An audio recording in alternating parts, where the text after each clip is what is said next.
please. All right.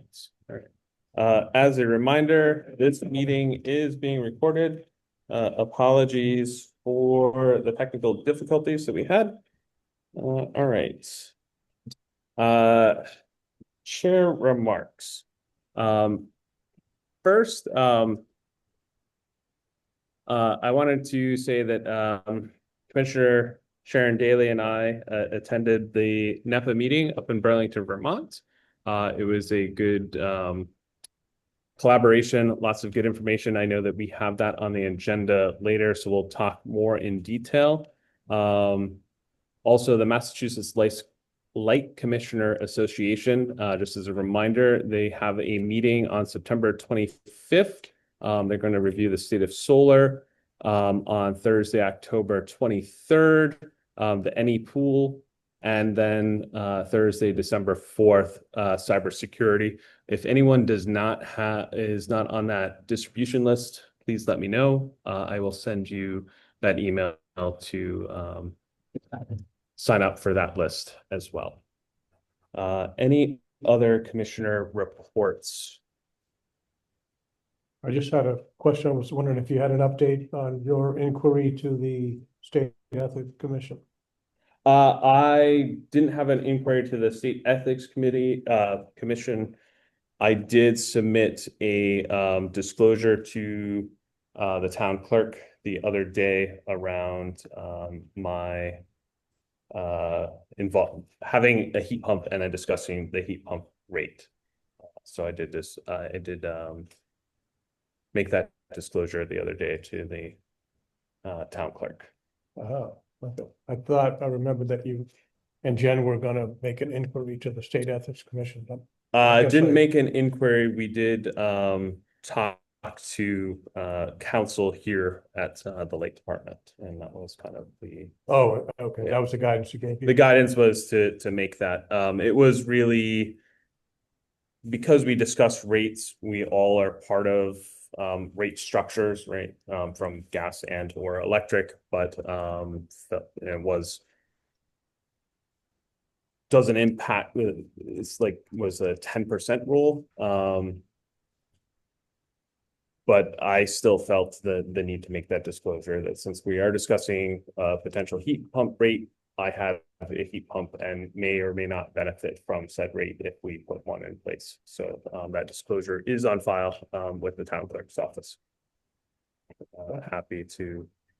Yeah, and just to clarify, Jack, I think we thought that our positions we had to file with the State Ethics Commission, but Mike Clitt, who is the counsel for WMGLD, confirmed that our disclosure for our position goes through the town clerk and not the State Ethics Commission.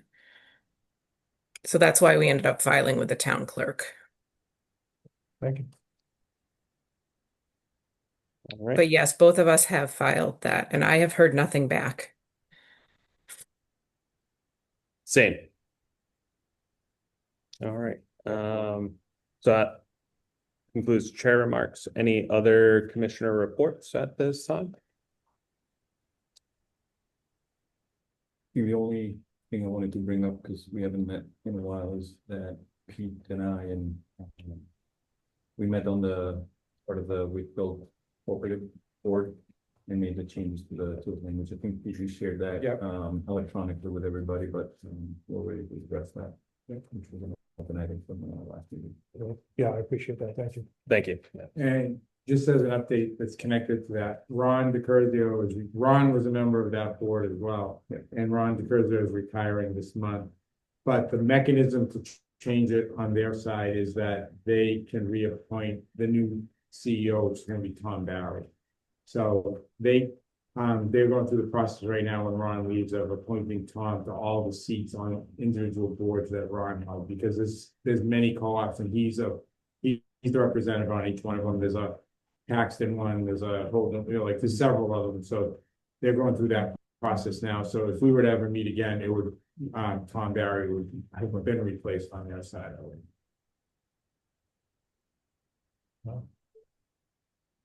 Okay, was that retirement like publicly announced and everything? I haven't heard anything about it He hadn't, so he had told us in January that he was planning to leave this year, and we started a process. And that process included internal solicitation, looking at, headhunting firms and everything, and I was on a subcommittee that, interviewed the internal candidates, and we recommended to the board that that Tom be selected. And so he'll take over later this month. So we hadn't settled on a departure date for Ron until we finished that process, and we reached the contract agreement with last month, and so they picked the date, this month. He's the longest serving CEO ever by a long shot. So he served almost 20 years as the CEO and almost 29 years at Michael.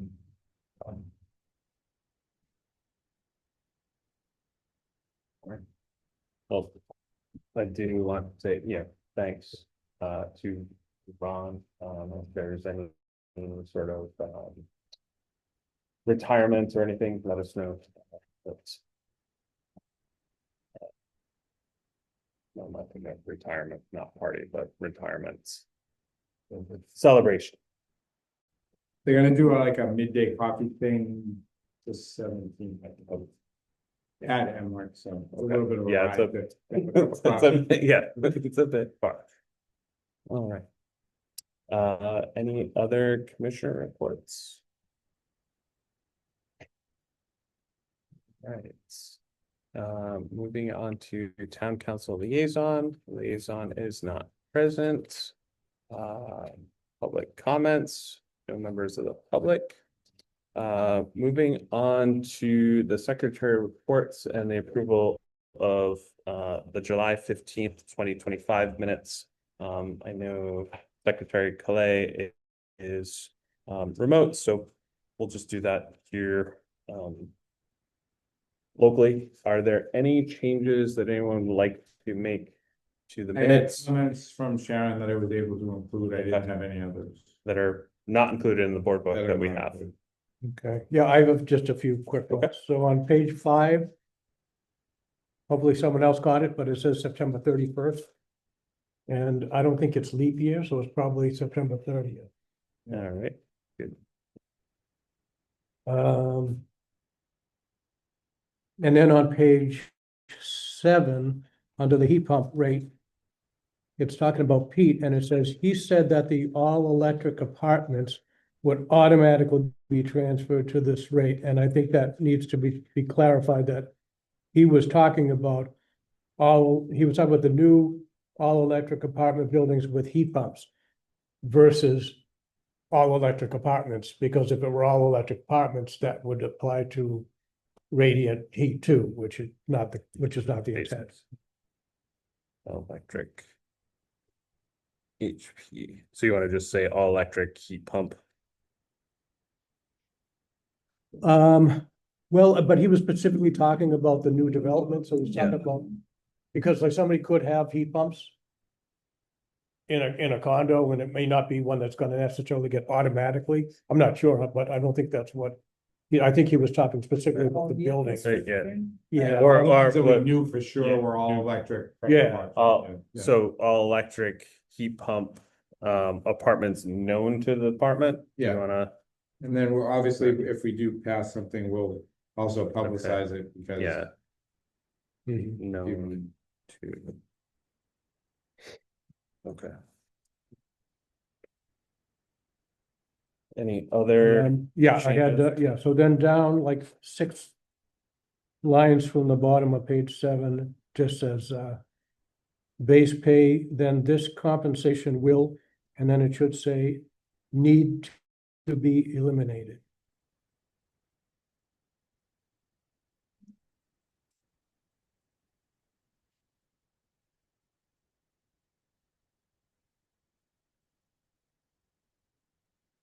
Okay, so we're striking the B. B and the plural. Okay.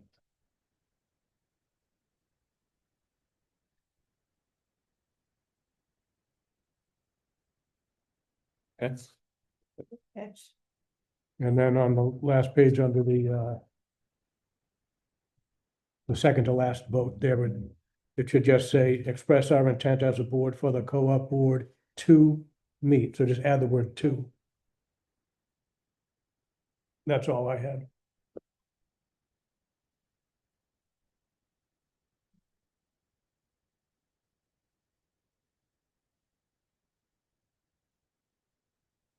Anything else? Any other edits? All right. Okay, I will entertain a motion to accept the July 15th, 2025 minutes as amended this evening. I'll make a motion to accept the July 15, 2025 minutes as amended. I'll second that. Okay. All in favor of this will have to be a roll call. Aye. Aye. Aye. Commissioner Calais. Aye. All right, motion passes unanimously. Okay, moving on to section D, old business, project updates. I did see, Pete, that there was quite a few Energy Park updates. Yeah, I shared a bunch throughout the month. The biggest issue right now is that I don't know, Dave, are you able to share your screen? Do you have a picture of the? I can't right now, Pete. Okay, that's fine. So that we paved the access road, the binder coat this week in anticipation of the generator being delivered next week and the switchgear building being delivered next week. So by the end of next week, or we're hopeful that all major equipment will be on site. We'll be missing two S&C switches, but that's about the end of the major equipment. So almost everything will be on site. And so we will be putting the pedal to the metal in terms of interconnecting everything, but we're still very much on schedule for the anticipated connection requirements early next year. The tech's still scheduled to open in the fall, a year from now, and then the high school's scheduled to open next June. So, but we're on schedule for everybody. Okay. The only thing that could screw it up is if the switches get delayed further, we'll have to come up with an alternative, but Dave and Vinny have already been working on alternative options for temporary until the switches get here if necessary. I see in the book that you highlighted under the Wakefield High School that the occupancy was pulled forward to September 26th. Is that their pull forward or is that? It's not confirmed. It was a rumor, so they haven't, I don't think the building committee is saying it's moved forward, although it's still in the. Okay, so that's not us pulling it forward. No, That's no. That's what we heard from the construction group, but not from the committee itself. And will be, if that is pulled forward, we'll be ready. Yeah, We'll be ready. because the park has to be up for September. Okay, For the for deck. the tech. Okay. Did we get the last battery compartment? Yes, delivered? it was Okay. delivered last week, Okay. and it's already been connected. We had 9 out of 10, Yeah. one was damaged in shipping. That arrived last week and it's already been connected. Okay, so it's part of. And they've been actually doing some testing this week, and they actually think that at the absolute peak, they can if they're hitting the timing right, they can get 6 megawatts instead of 5. So. So that would be helpful going forward. Is that a function of cooling or? Probably how they'll run the battery. They're getting what can they do, and getting used to which windows of time they need to make sure they're functioning under. They do not, so we rely on MWEC for our dispatch for our existing battery and our existing generators. But our deal, and we will dispatch ourselves on our own generator, but they dispatch the battery. And so they don't rely on us and we don't rely on them. So Is there any coordination with MWEC or is it completely separate? they wish there was, because we've been right more times than they have, so.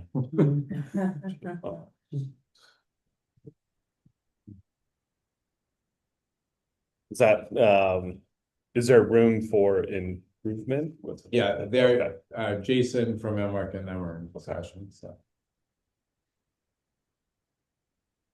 All right.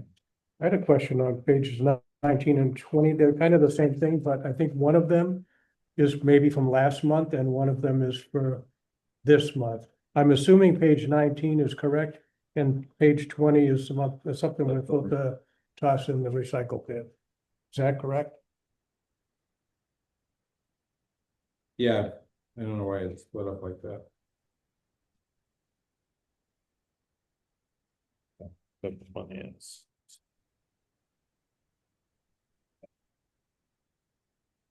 Okay. Yeah, All right. duplicates. Other But they're, discussion. but I don't think that they're correct. That one is current, the other one looks like it's dated.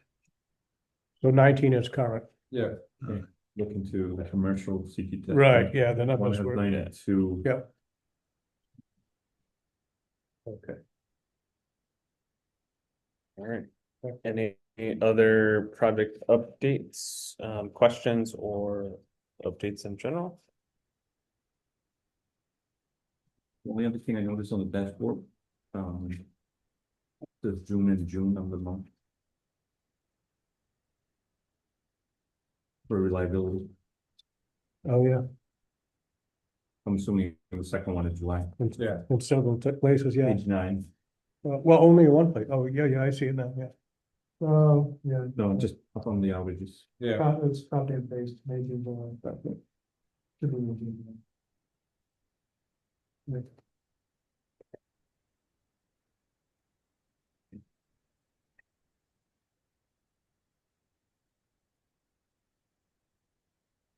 All right. Subsection 2, the website updates. Yeah, it was brought online. It took a little longer to get it online from the time we presented it to you because we had some database issues. But we completed that. It's been up for a couple of weeks now. So, I think, there were some small issues we found that, porting over all the meetings and, videos and stuff. Some things got lost in translation there, so we've been rebuilding that.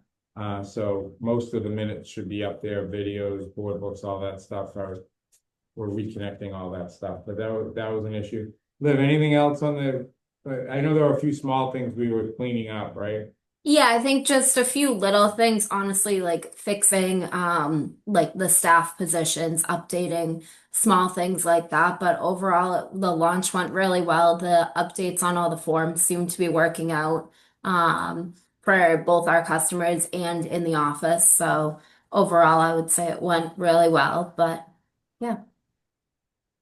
Great. Well, I want to thank, both you and Joe and everyone else that was involved with that. I think this was a great undertaking, and the results speak for themselves. So thank you.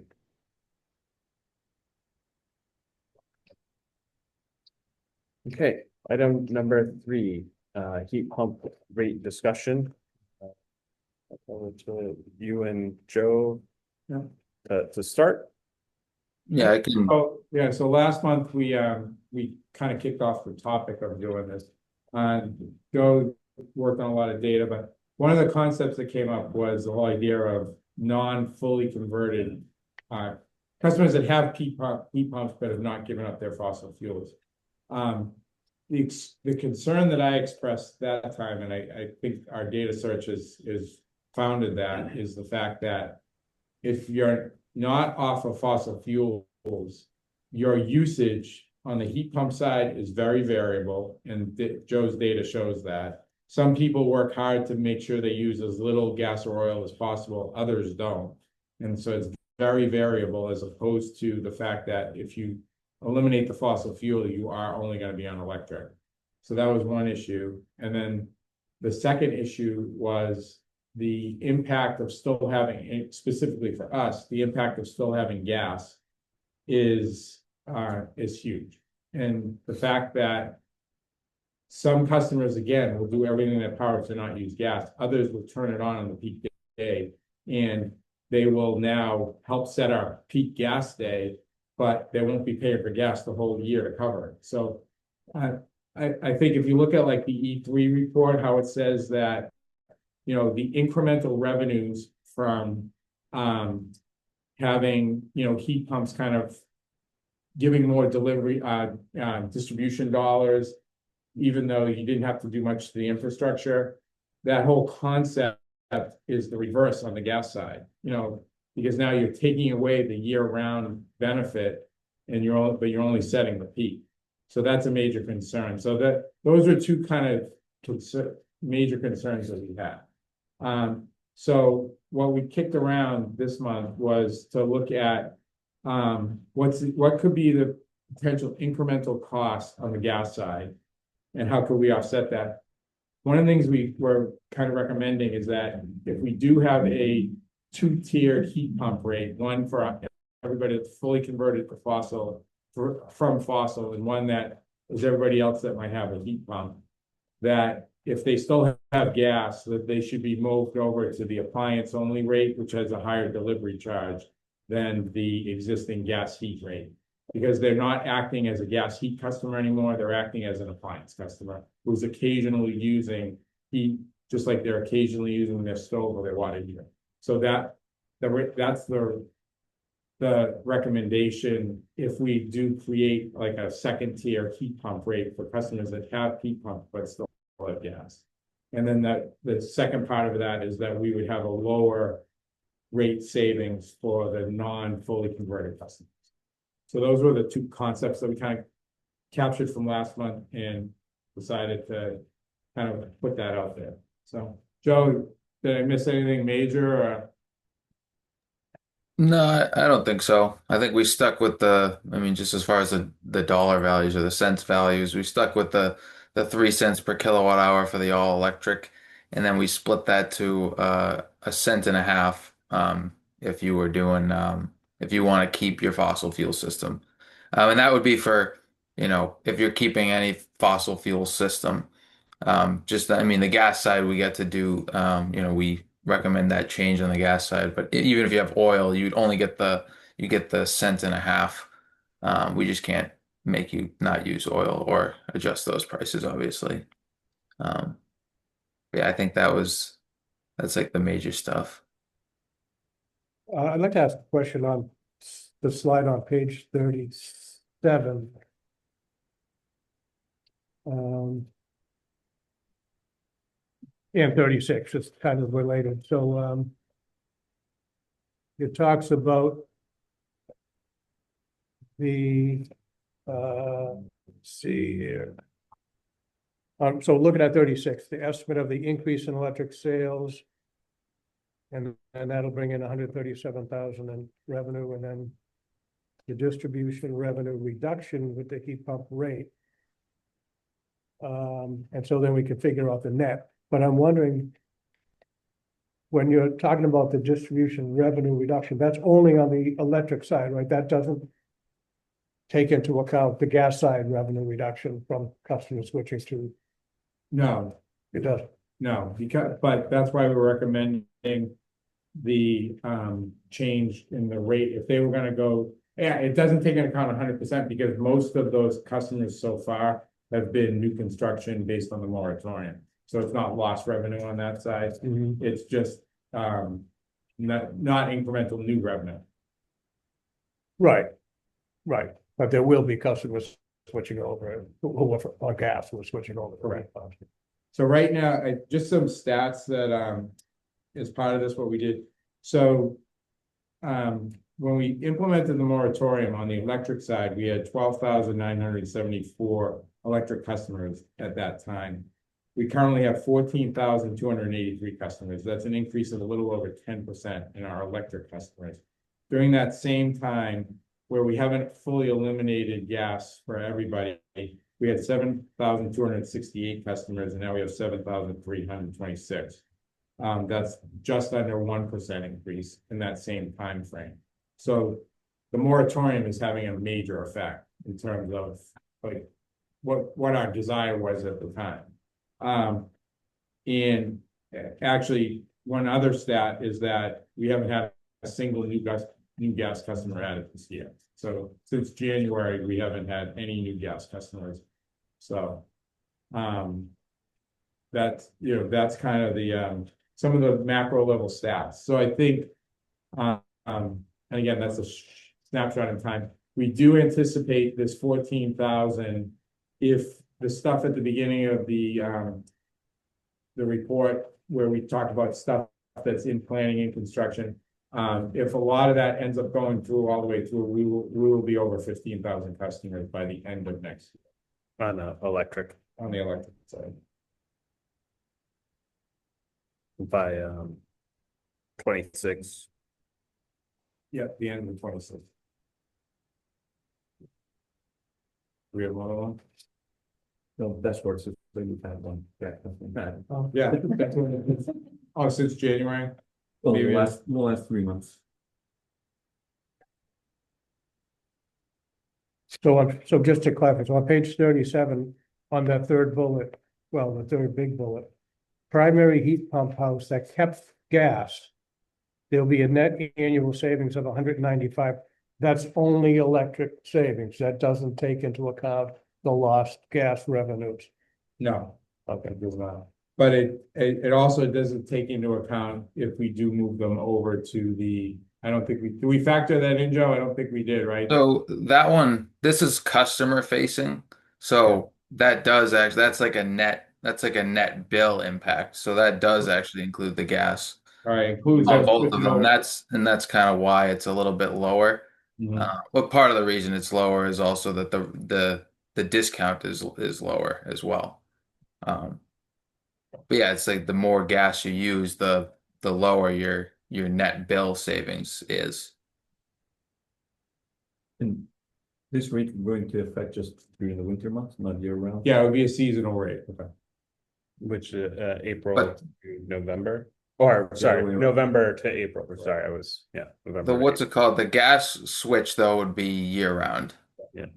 Okay, which makes sense. Which So, may yeah, because again though, I mean it's basically the same thing anyway. It's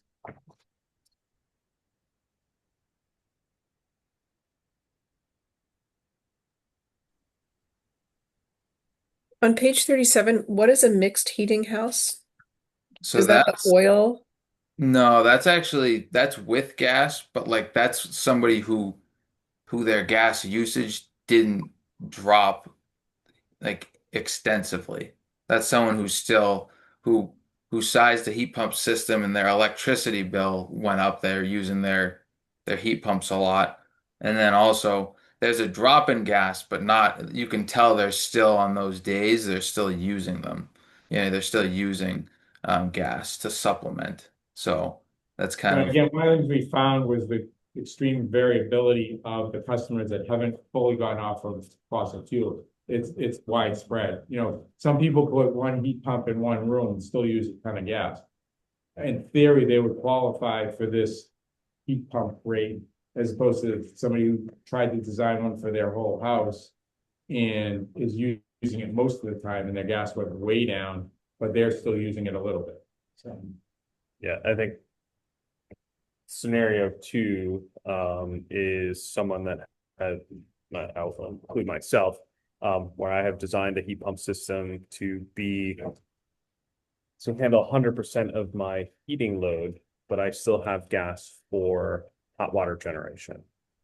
So in my home, the gas will be used for hot water generation until I remove that system. My cooking is on electric, but that is a longer, just the way that the system is designed, that is a longer pull in my long-term plan to remove that from both cost and just complexity perspective. Now, I know everyone is not in that boat. There are certainly those that are in scenario 1 that have put in a heat pump for a certain subsection of their house or apartment. I will say, and I only really have 2 months of winter data from basically February and March, and I've given this data to Joe so he can back this up, but I did see kind of an increase just from a normalized perspective, heating degree days, minusing out EVs, a $30 to $40 increase in my total energy burden from the February and March prior, from moving from natural gas to. And it's still interesting to note that even with the proposed grid, Unitil and Eversource heat pump rates, our everyday rate is still Significantly lower. Yeah, that, and, you know, if I was in an investor-owned utility, that's, you know, increased burden is probably in the, you know, $60 to $90 range, based on, or more. I was being nice. But 60 to 90, so yes, we're, you know, it is, less impactful here in a muni rate than it is in the investor-owned utilities. So someone moving to a heat pump in an investor-owned utility is going to have a much bigger burden, moving from at least natural gas to heat pump. Oil, propane, I don't really have a sense of those. Those are much more volatile fuels. Yeah, and I think that's why we see the proposed rates for IOUs for this heat pump seasonal rates are much different than ours, right? Could you repeat that? I couldn't hear what you said. Sure. There's a slide in this presentation that compares the IOUs rates to our proposed rates, Yeah, and the IOUs are significantly higher, I think, or higher in many cases because they have a bigger increase. Because their electricity rates are higher than ours. Well, in the And that would be slide 34. Yeah, in the Eversource case, they're actually recouping it all in the summer months. The other two are not recouping it in the summer months. But on a percentage base, the discounts are similar to ours. Don't forget our distribution rate is much smaller, so. So, I wanted to talk through the revenue neutrality a little bit, which is what you just touched on. Because I was interested in the fact that Eversource has a different approach than the other utilities, and wanted to get your thoughts on that. I mean, I think a lot of these rate designs are negotiated and not necessarily 100% tied to science or economics. Yeah, right. Yeah. But the other aspect of it is that when the DPU approves these kinds of rates, they're learning as they go to, like we all are. And so Unitil's, Unitil went first, and then Eversource, I think, was next. And was National Grid next? Yeah. And then, but yeah, so I don't know what the reason, I read the order for Eversource. I didn't see I read it quickly. I didn't see the reasoning for giving the discount in the summer. It's But- not a discount, it's actually an increase. It's an increase. They're recovering the discount they give in the winter, they're taking back in the summer. Well, that's what I meant to say. Yeah, right. But in the other two cases, they expressly gave a winter discount because simply because the distribution rates are based on a calculation that recovers the fixed costs of distribution. And all of a sudden, these customers who are on a rate that was designed to recover the costs that were allocated to the residential rate class, now those customers are contributing far more than had been anticipated when the rates were set, and the company's over collecting. And that's the reason for the discount. That in addition, I don't think that that's fully correct, and I think the report and the one that Jen shared, and this is the big issue that I have with this concept. It's not completely true because it's using assumptions that a heat pump uses the same amount of electricity on November 1st and April 1st as it does in February 31st, February 28th. It doesn't use the same amount all the time, so it's all based on temperature. So it can have a steady state like most of the year, but if the temperature drops below, and Groton provided this data, because they actually tested it, it drops below 12 degrees, I think, the load doubles. And if it drops below down to like 5 degrees or below, or it doubles again. So the idea that you don't need to make an additional investment in your system because the heat pump is just an offset to what you've already designed for your system is not true.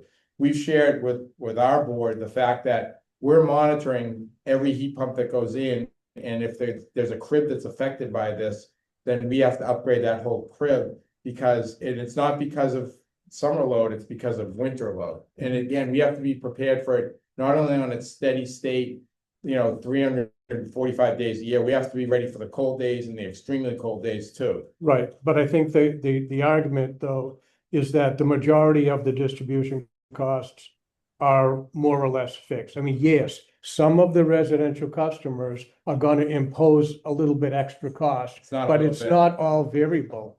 No, Most it's of not the a little distribution- bit. It's a false assumption to say that it's not. It's really, anybody that puts a heat pump in has an impact on the system. Either you're studying it or you're waiting for the next one and then you're upgrading. And that increase is not minimal. And I think Elton can attest to that. That is true. Yeah, So the DPU was wrong?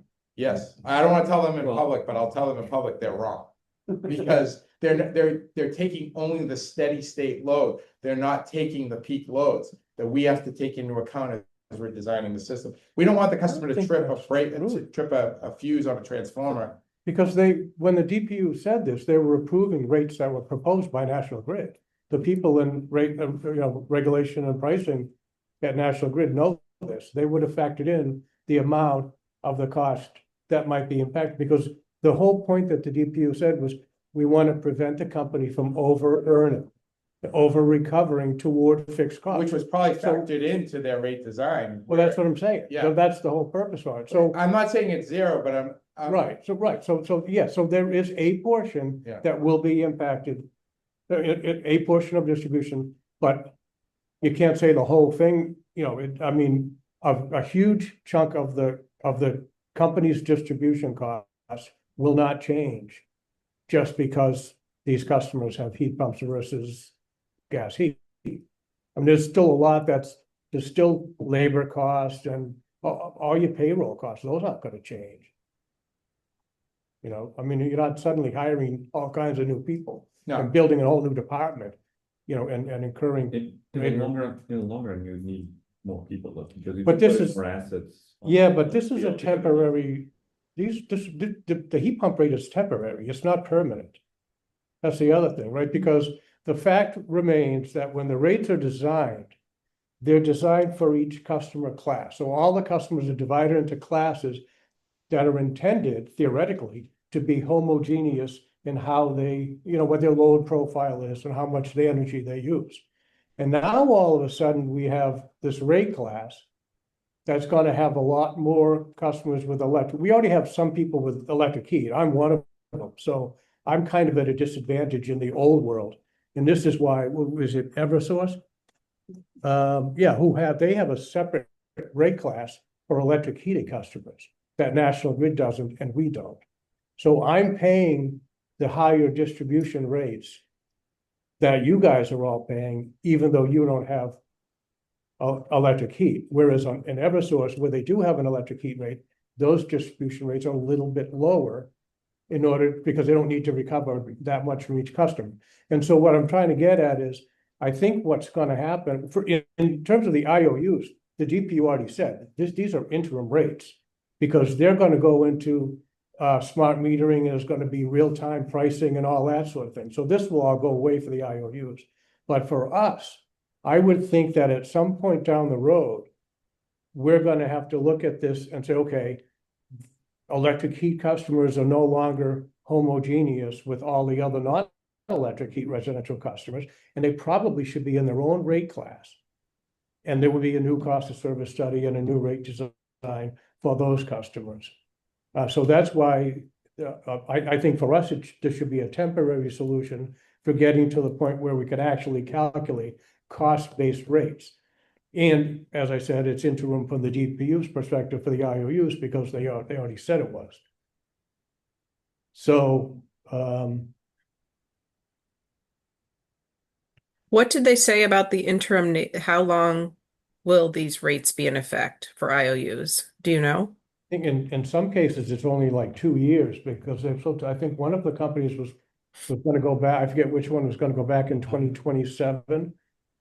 When they have their AMI all kind of rolled out, I think, I forget which, is that one of It's them? tied into the AMI deployment, Yeah, which at least for National Grid is scheduled. yeah, so it's temporary for them. 27, end of 27. I think it said 2027, yeah. End of calendar year 2027. Uh-huh, okay. During the NEPA conference, E3 talked about rate structures that influence affordability in a winter heating system, and they said that winter heat pump rate is a near-term solution until we shift to a winter peaking system in 2030, 2030s, 2030. Yeah. 30s. So, Oh, 30, 30s. Whenever. 30, yeah. Okay. so they say they also agree it's a temporary solution for different reasons. Yeah, They also had in that same E3 presentation some interesting around fixed customer charges as well. So kind of a higher fixed charge. And then there was some, low income variability to that as well. So for folks that were in low income, some of those charges, those fixed income. So there was some interesting concepts around not just charging on a per kWh basis, and distribution and fuel, but well, putting more on a fixed. that was actually Eversource's proposal in their heat pump rate with the DPU. They said, we don't want to have an energy charge anymore for distribution. They said, we just want to have a fixed monthly charge on the bill for everybody. And then the AG and the DOER and all, they said, oh, hell no, because that's going to disincentivize conservation. So they said, no, we can't, even though it follows cost causation principles, it's just a bad policy. So they didn't want to go that far. Yeah, there was some But very interesting discussion that came about from that presentation in terms of, the pros and cons of the fixed charge, and one of those was brought up around the not those not conserving as well. Yeah. So that as a unintended byproduct of that. And again, I would think that you have to go all in on that concept across all your rate classes. How could you pick I one? think you would. Yeah, It would. couldn't pick just one rate class, say we're gonna be a high fixed charge and then not have that impact all the rest of your rate class.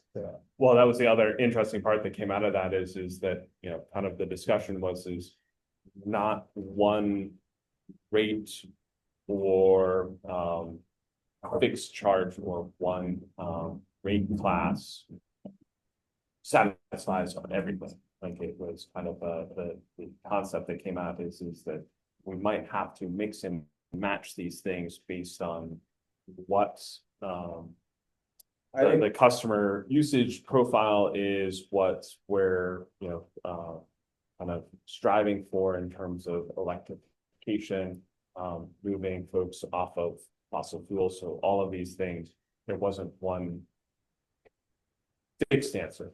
Was kind of it was much more complicated that came out of that discussion than we're just going to do this one rate with this fixed, here's our distribution discount, here's our, energy charge, here's our fixed rate, we're good. It's They're all net revenue neutral rates, correct? I mean, They're even- supposed to be. Yeah. Yeah.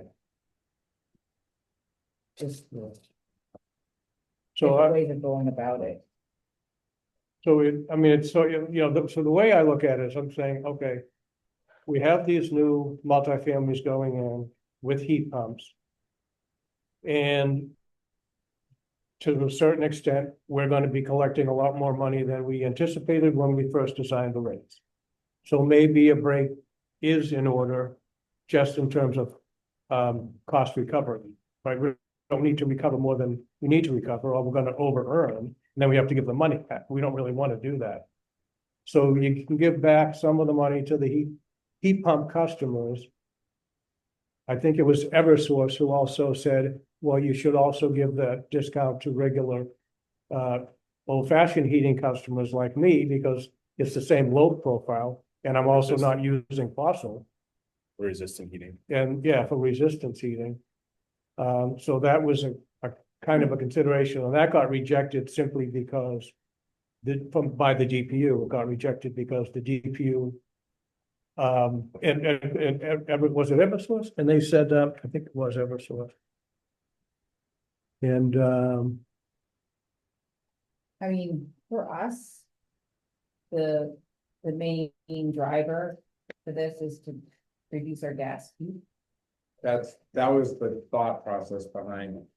You know, going back to our original goal was our first goal in the strategic plan was to reduce the gas peak.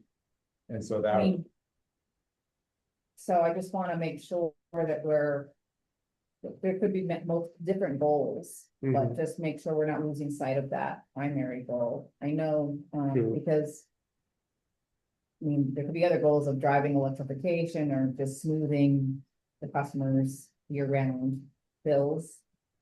But if we which I want don't to- think is a good goal, because they can Right. always get on the budget plan. Right. That's separate, yeah. True, I agree. yes, So I mean, yeah, I mean, I think the concern I had last month was if we go to the other heat pump customers that were not incenting the right behavior, we're actually making it worse. But if we do a second tier and we put them over on the appliance rate also, then basically you're providing incentives for that class of customers to again use less gas, because it's gonna the appliance rate is much more expensive, well, significantly more expensive, and to the extent possible, you want to reduce your electric usage. So, for example, this Jack would be an incentive for the radiant heat customers to try to switch over to heat pumps also, because Yeah, that's a hard sell, because Moving in I mean, it's so expensive, and I'm Yeah. already not using any fossil fuel anyways, Right. you know, so it's a really hard sell. And then I But- gotta, and if you're in a condo, you can't, because you gotta put a compressor outside or whatever. You know, it doesn't work for if it's not a new construction. I do like the Yeah. two-tier, because it does give those folks that are moving towards removing fossil fuel that step where, you know, you might not necessarily be able to do it all in one shot in a, you know, compressed timeline. And then the additional incentive to make that final, like, go from that mixed to removing the fossil fuel, as a, you know, as there's another incentive to complete that process, as well, while not disincentivizing the initial move from the, you know, especially we're talking gas here, but moving from gas to heat pump, because some folks might be hesitant to even make that first step. Well, yeah, so when we look at what happened with the IOUs, the question came up, should they have to go 100% toward heat pumps, or can they still have the fossil? And DOER said, no, they should have to go 100% all in, or they don't get the rate. And the DPU and others said, no, if they're at least making an effort, that's going towards reducing greenhouse gas emissions, so let's go ahead and we'll give them the discount too. But those are electric companies. We're not an electric company, we're both. Oh, yeah. So I'm persuaded by the argument about the impact on the gas cost for the remaining gas customers, and that's a big concern. So I'm leaning toward, if anything, only applying a heat pump rate for people who have indeed gone all the way. I'm on the fence about whether or not that should include electric resistance heat. And I also think that it should be temporary. We should have a plan to, at least when we get more to a critical mass of more and more of these heat pumps, that we then just have a separate rate class like Eversource does and recalculate the base rates. That's where I come down on it.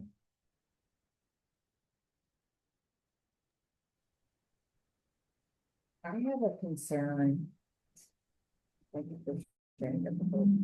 about 3 riders.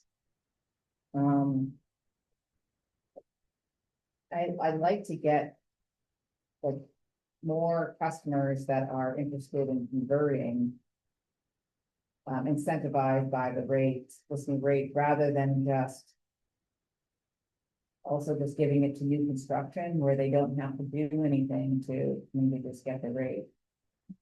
I'm just struggling with because if So, we have a moratorium for Right. gas, so they're not gonna be on that rate. They're not gonna be, I mean, that affecting the heat because they're already, they're not allowed to go on. right, Right. so. But the What can we argument, do to convert Existing customers, gas. existing gas customers? Because I feel like we Well- don't have any mechanism for those. well, we do, we have the heat pump incentives, and now we have potentially a lower rate. Which at the minimum should be regular and neutral to what they were paying for gas. So I think that those two pieces are the incentive. And again, I think that piece of it is that the bigger piece is the fact that over time, maybe we do get further on this, but at a minimum, at the outset, we're not making it more expensive. We're probably making it, as Joe's numbers show, we're probably making it a little bit cheaper. So you combine the rate with the per ton incentive we're giving you to install the heat pump. And again, only a percentage of customers. This is why we kind of fought against that whole clean heat standard last year, and that's kind of in limbo land right now. But I would argue that, and this is what I've argued to Secretary Mahoney and Tepper and all those folks, is that this conversation is all about why we need public power to have its own independence and not be thrown under the big number, because we're having a very productive conversation, and we're very unique because we're one of 4 that have gas and electric. So those things all matter. And that's why having across the board, kind of solution doesn't work. But again, getting back to the thinking is that, at least from our perspective, the lower rate becomes the incentive in addition to the heat pump. So, and I mean, we could discuss at the end of the year if you want to increase the heat pump rebate incentive as well. But I think we're limited to how much we can do on the rate side. Yeah, But I mean, the rate design is not meant to be the be all end all. Right, it's another contributing It's another factor. lever, Yeah. that work in conjunction with the rebates. Yeah.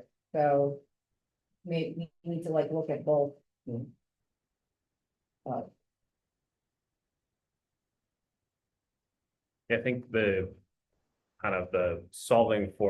while we're solving for the removing out of the gas peak, but when you move someone moves to, say, just an all heat pump, keeping the rate in line the way it is today, they end up spending more because the heat pump is being kind of overcharged, as it was alluded to in the presentation that I shared, but was done with the DPU is that regardless if they stay, they're mixed or even go 100%, they're being overcharged for that distribution portion when comparing to gas. I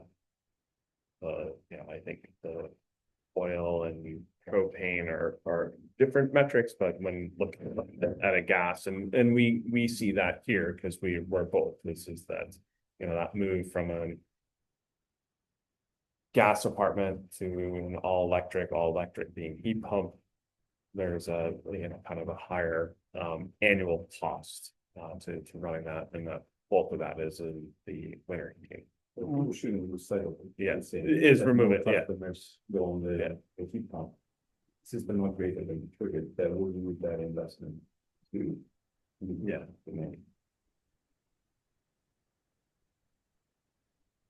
So, But it's not offset from, sorry, Jen, just what?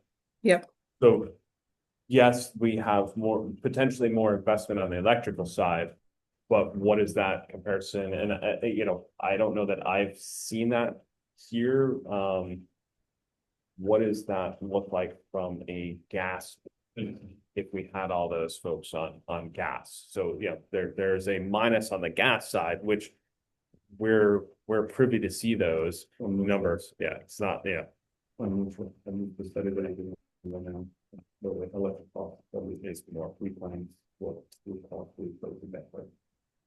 Yeah. Well, it's not just the gas, you know, it's the peaking gas as well, the cost of fuel to get here, you know.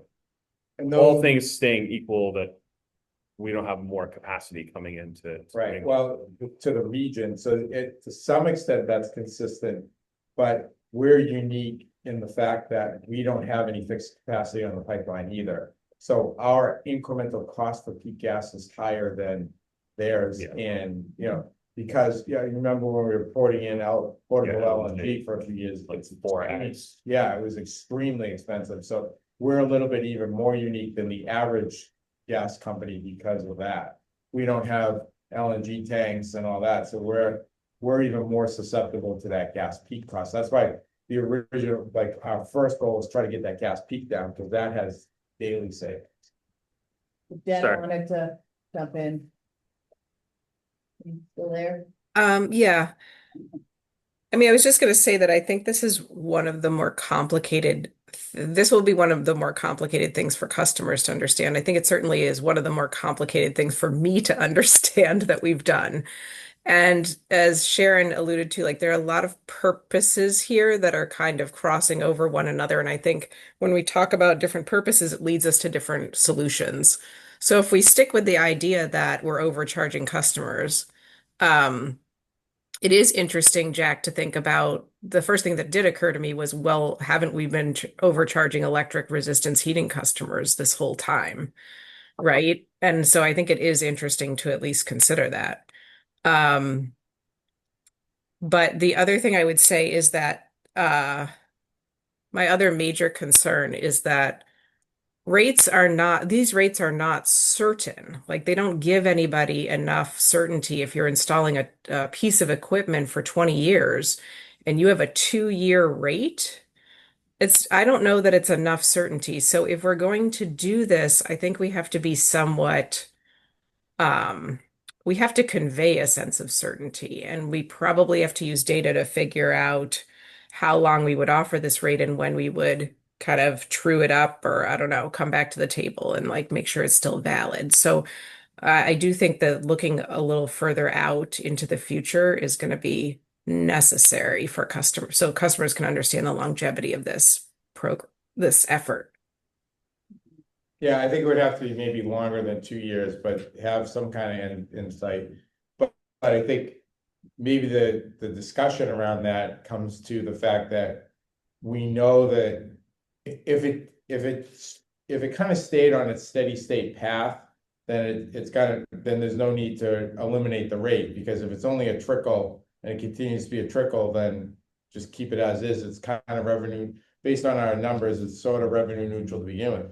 But if it starts to go up and there's a significant amount of conversion, the logic says that, yes, we do need to go to the next phase of this and do new rate studies and new rate designs, but we don't know that yet. And so, you know, we can say, maybe we convey that it's not going to get worse, but it could get better. That type of logic that you would, you know what I mean? So in other words, we're invested in keeping this the same for the near term, and the only change would probably be more beneficial to you, not less. You know what I'm saying? Because why would it change? You know, why would it go the other way, so to speak? Well, I'm trying to understand what you said. So I think what you're saying is, so we give them the discount of 3 cents, let's just say for now, for a couple of years until we decide that we're actually going to create a new rate class. And then their discount relatively might be the equivalent of a 3 cent discount, or maybe a little less or a little more. I think the idea is that it would be lower, because that's what Eversource, that's what happened with them. You know, when you divide the cost by the kilowatt hours, you get a lower rate because you have a higher denominator.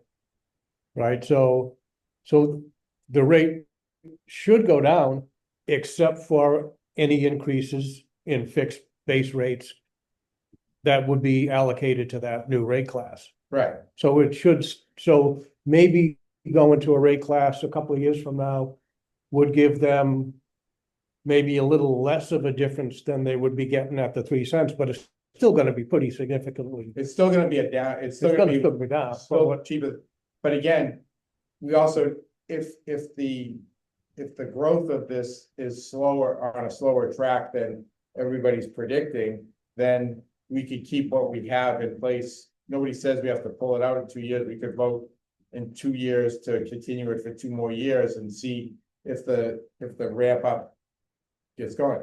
A lot of the ramp ups that were originally forecasted have been slower. They were slower for a lot of reasons. They were slower for the economy. They were slower for COVID. They were slower for supply chain. They've been slower for a lot of reasons. But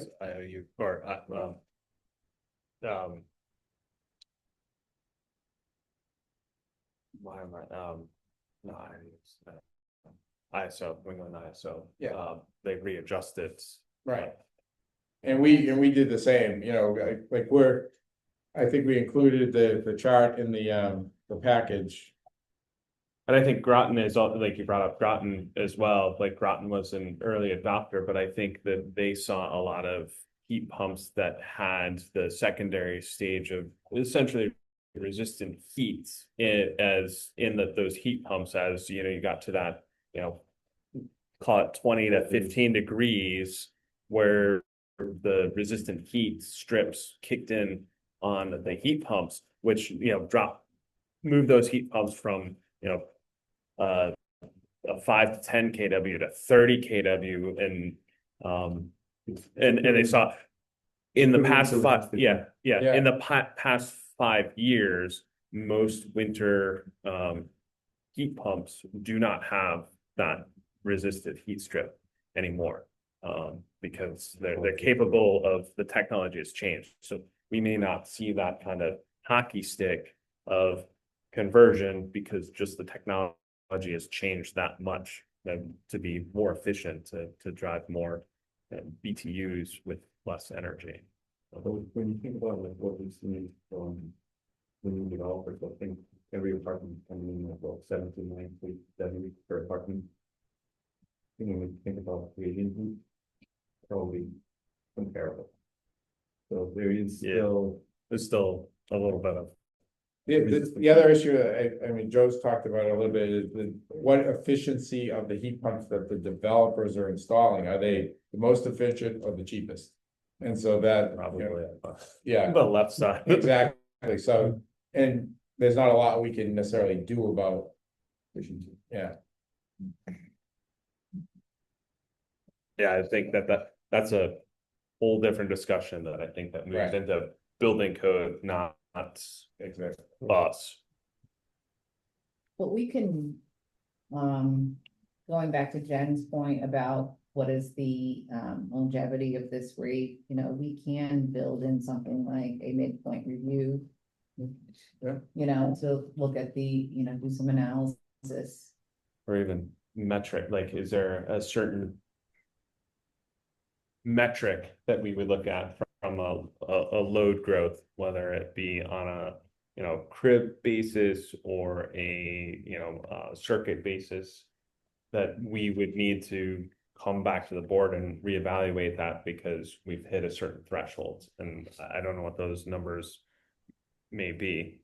I mean, some of the other potentials are percentage of our customers that are now on, you know, is it On that rate. Yeah. or yeah, on the rate, or have adopted heat pumps, or it could be I wouldn't argue on the circuit or the crib level, but I would argue on probably the substation level and the upstream level. You know, the next big, I think if you saw on the chart that Dave shared that we updated, I mean, our after the energy park, our next big substation level investment will at some point down the road, and we're not even calling for it for a few years, but somewhere down the road, upgrading the transformers in the substation at BB. That'll be like the next big capital investment we would make, and that's probably 5 to 8 years down the road. But again, if that gets moved up because of load, then those are all the things that, you know, those could be other types of triggers.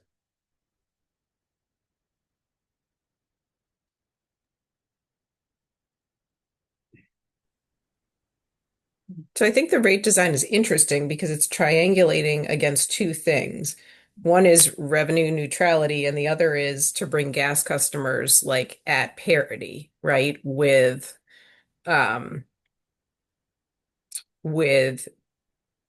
well, I guess gas pump customers that become heat pump customers at parity with their previous gas bills.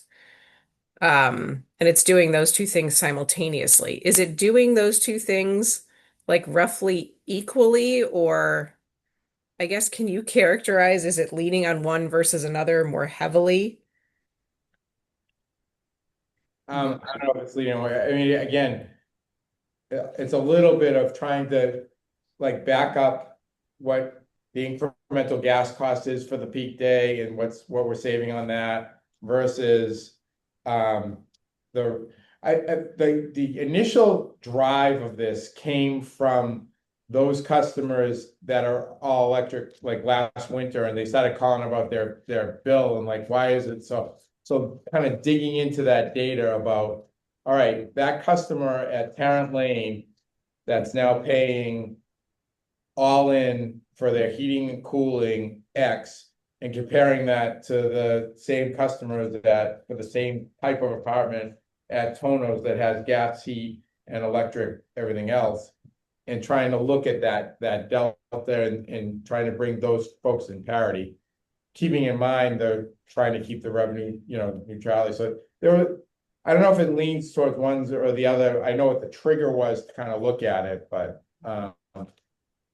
and I think I like the idea of giving it a 3-year window or something where we would reevaluate it. I think 2 years is very short. You blink and it's 2 years. I would say at a minimum, we should say 3 years before we would reevaluate it. But I kind of agree with Jack's comment that I don't see it getting worse. I see it, if you were on this rate for 3 years and we had a completely different rate structure, I don't think it's going to be worse for you. I think in theory it's going to be better because even more customers have come over, more, and that's therefore we're getting higher revenue and seeing less incremental costs.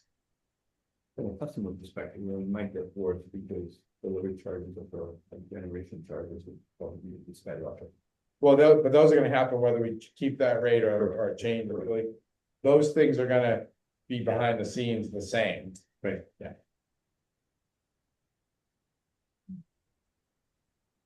Yeah, 3-year minimum, if you didn't really have much data to go on. Again, especially if it keeps kind of trickling kind of the way it's been, if we blink 2 years is over pretty quickly. So, I mean, What was the plan to move over to 89 meters? Or do we have a plan? it's think probably it's late. like 4 years. Yeah, we're probably gonna start the project in the 28 timeframe, but again, even if we did that, I'm not 100% convinced how the world is ready for real-time pricing.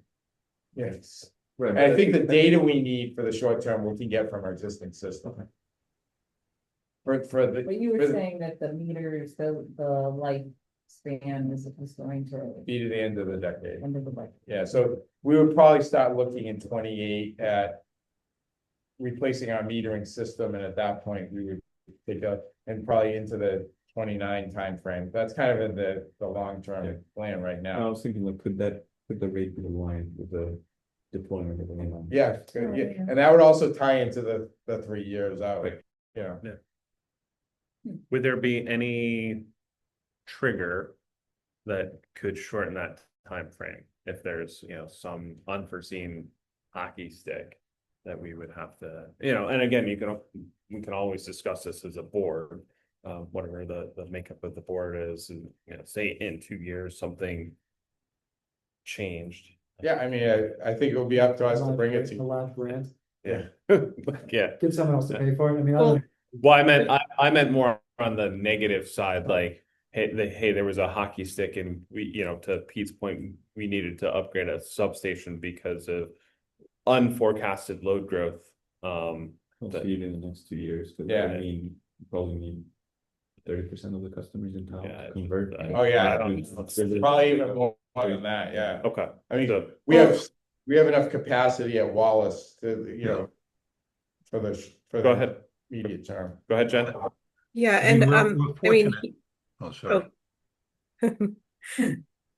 I was just going to say that heat pump load isn't the only load, right? There's EV load, and then we could have other big customers. Yeah. No, Uh, but to Jen's point, we look at all that, we monitor EV load. We have a process in place. We have a process in place for heat pump load, process in place for projects.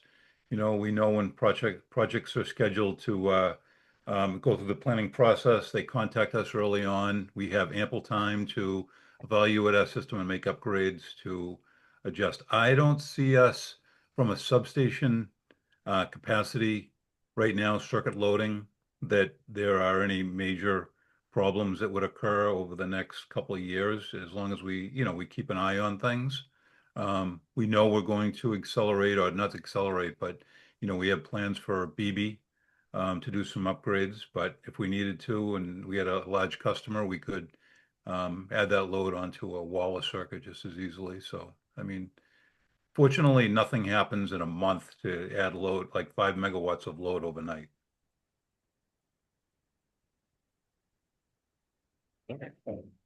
So again, I think I would be comfortable with a 3-year horizon rather than 2. That gives some people more certainty as they're making decisions. So I think that would help. I agree with the assessment that it's not necessarily going to be cheaper 3 to 5 years from now overall, because as Elton said, there's a lot of other factors that will impact cost at that point. Yeah. So. All right. I guess, is there other discussions, questions? I was thinking of kind of a, move forward as if you and the staff could bring a, kind of a draft to the next board meeting of what a rate would look like. So we as a board can discuss that, and then, from there, if edit that draft, or if the draft is good, move that towards a public meeting for a TPU rate. Is there any comments, discussion on that? Does anyone have any? Well, just in terms of timing, so if we had something, more fleshed out for next month, then we would still have to do the public hearing. Yeah, it's And probably, then approve it, and it wouldn't happen until at least the beginning of November. yeah, I was even thinking, like, we probably are looking at like January, so it may not be necessarily something for the, best case halfway through our heating season is. Yeah, so then what do we do? Then do we do it retroactive or not? Because that doesn't make sense to me. But No, I wouldn't do it but then retroactive. I you would skip just, the winter and wait until next winter. or, if it, just say for example, if, we approve something, it goes through public meeting, we approve it, and say it's for January, then that rate is in place from January to April, right? It's April 1, or Liv, when do you know when the billing cycles are? Like, when would the next one start? Like in December? Is there a chart somewhere that we could look at and say that, like, if we were able to hit like mid-December? Yeah. December is based on November usage. Yeah, it's November usage. So like if we target our December if we have a rate design in October with feedback, and we hold a public hearing in November, we could get it up for our December meeting. And basically December reads are on November usage. So, there's. When's the December meeting? You might hit it before December billing group 1, Yeah. depending on when the meeting. Could have I'm a gonna bring specific. that up to, I might have it up. Hold on. no, my recommendation is gonna be to move the December meeting from the 3rd to the 10th, and I was gonna bring that up later, but it's good timing. Or we could also just have, like, if this is something that we as a board want to move forward to and have this in place for this heating season, that we have a, if everyone's schedule works, have a public meeting only to discuss the rate and approve the rate, and that's it. And then keep our, Right, yeah, as we an could extra have- meeting. We're gonna have our October board meeting, have the public hearing a couple weeks later in Yeah. October, based and then on- approve a rate in November. Yeah. I guess my point is that we could even go later than that. We could go into November if we had to, because the November billing is on October usage, so the December billing is on November usage, so we still have that. Also, and that's trying to just kind of hit the winter season. The reality is that we have 6 months of a heating season, but the real financial impact January, is December. February, Yeah, it was January, actually, February. I always argue it's December 15th to March 15th. It's those 3 months, because the back end and the front end are, it's really December 15th to March 15th. December to January, February to March. That's the heat. Yeah. The I don't core know of it. I don't know if the DPU, I don't know if they. If they just say, okay, all billing starting November is gonna be billed at the new rate, or if they're looking at the actual consumption. And prorating the bill, I think they probably prorate the bill, but I don't know. I mean, I think we can do it again. We'll just file it with them and tell them what we. Yeah, we can do whatever we want, I'm Yeah, just we're trying to gonna think in decide. terms Like, of. for the bill, Well, I mean, like, so let's just say, like, somebody's billing cycle includes the whole month of December, Mhm. that's billed in January. Somebody else might have a bill that's. The you last know, few weeks half of November. Half of December, half of January, billed in January. Aren't we on a No. four week, like, Yeah, right. we're, we do that Yeah. anyways. Yeah, we bill and every week there's a different, Well, that's what I mean, cycle. yeah, so some people might get a bill where the whole bill is on the new rate, where someone else is getting a bill where only half of the bills. I think we could choose to schedule it for group one to start. So whenever it goes in, we could manage that to make sure group one's the one that's affected by it. Okay. So, like, so then everybody gets the same amount. We wouldn't start it in the middle of a billing cycle. We'd start it with the first one, whether that's November, December, whenever we did it, we could choose to implement it on the start date so that everybody sees the same. Yeah, historically, we've done it either the first of the month or we've made a rate effective either first of the month or the 30th, you know what I mean? So it's always. everyone gets it equally. Yeah, but that means for the billing date of right, as opposed to the usage. Yeah, the bill, we want to do it based on the bill. Because it starts with group one, which Yeah. is the first weekend. December. Any month, yeah. Okay. Okay, so then like the third group would be in the second month, would be the third week, I guess, of the Like the month, 20th. so that. So that they would actually get some of their prior month's usage, the last week of the prior month would be at the new rate. Where the first group they're like only their The usage. billing cycle, right, the billing cycle is the bill. I mean, you would, Jack, in that case, when you just have the same concept applies to when we move to the winter, right? Winter, Yeah, summer. the winter or Gas rate. summer, yeah. So is that amenable to everyone, is that the staff comes to us with a draft Yeah, tariff we'll try to create a for tariff sheet, October? and we'll also share it in advance of the meeting, so you have time to ask questions and Mhm. think about it. Does anyone have any, is there any, like, and it would be two tier, just kind of like the commercial EV rate, a tariff A and a tariff B. Within that for those that remove fossil fuel, and then I'm assuming you would have policies around, give us pictures of the before and after. Yeah, we talked about the verification process Yeah. for the complete removal of fossil fuels. Again, gas ones, we're gonna know if it's oil. We're gonna have to create policies and procedures to ensure that the oil has been removed. They're getting an incentive from us anyway, Yeah. so it behooves them to. Yeah, no, I just want, Right. I want to make sure that, the devil's in the detail, that Yeah, we yeah. have those policies and procedures in place especially for where saying we're removing fossil fuel, that we verify that obviously the gas is easy for us, the others are a little bit more effort. Mhm. Yeah, so Joe, Liv and I had talked a little bit about that past few days about verification process. We And could also- potentially use Next Zero auditors, we could train internally to do it, I mean, or a might also be able to And help. I- There's a few places we could look And I at. know that's more operational, not necessarily under board purview. And it won't be but- in the rate, it'll be in Yeah. policies, you know. Okay. Makes So sense. two- Oh. Oh, go ahead, Jen. No, you go. Two questions about the details. One is this an opt-out rate? In other words, if somebody wanted to opt out, could they? I know it would be silly to think they would want to, but is that I would think so. I would think that it's, you know, pretty obvious that, I guess one of the things it's a good point. One of the things we would have to discuss is, do we automatically take those apartments and put them over to this rate? I see no reason why they wouldn't want to. If we know they qualify, we would have to put them on there. There's a DPO rule that says that we have an obligation to ensure that the person knows what's the best rate for them. They don't have to choose it, but they have to know that there's a better rate for them. Yeah.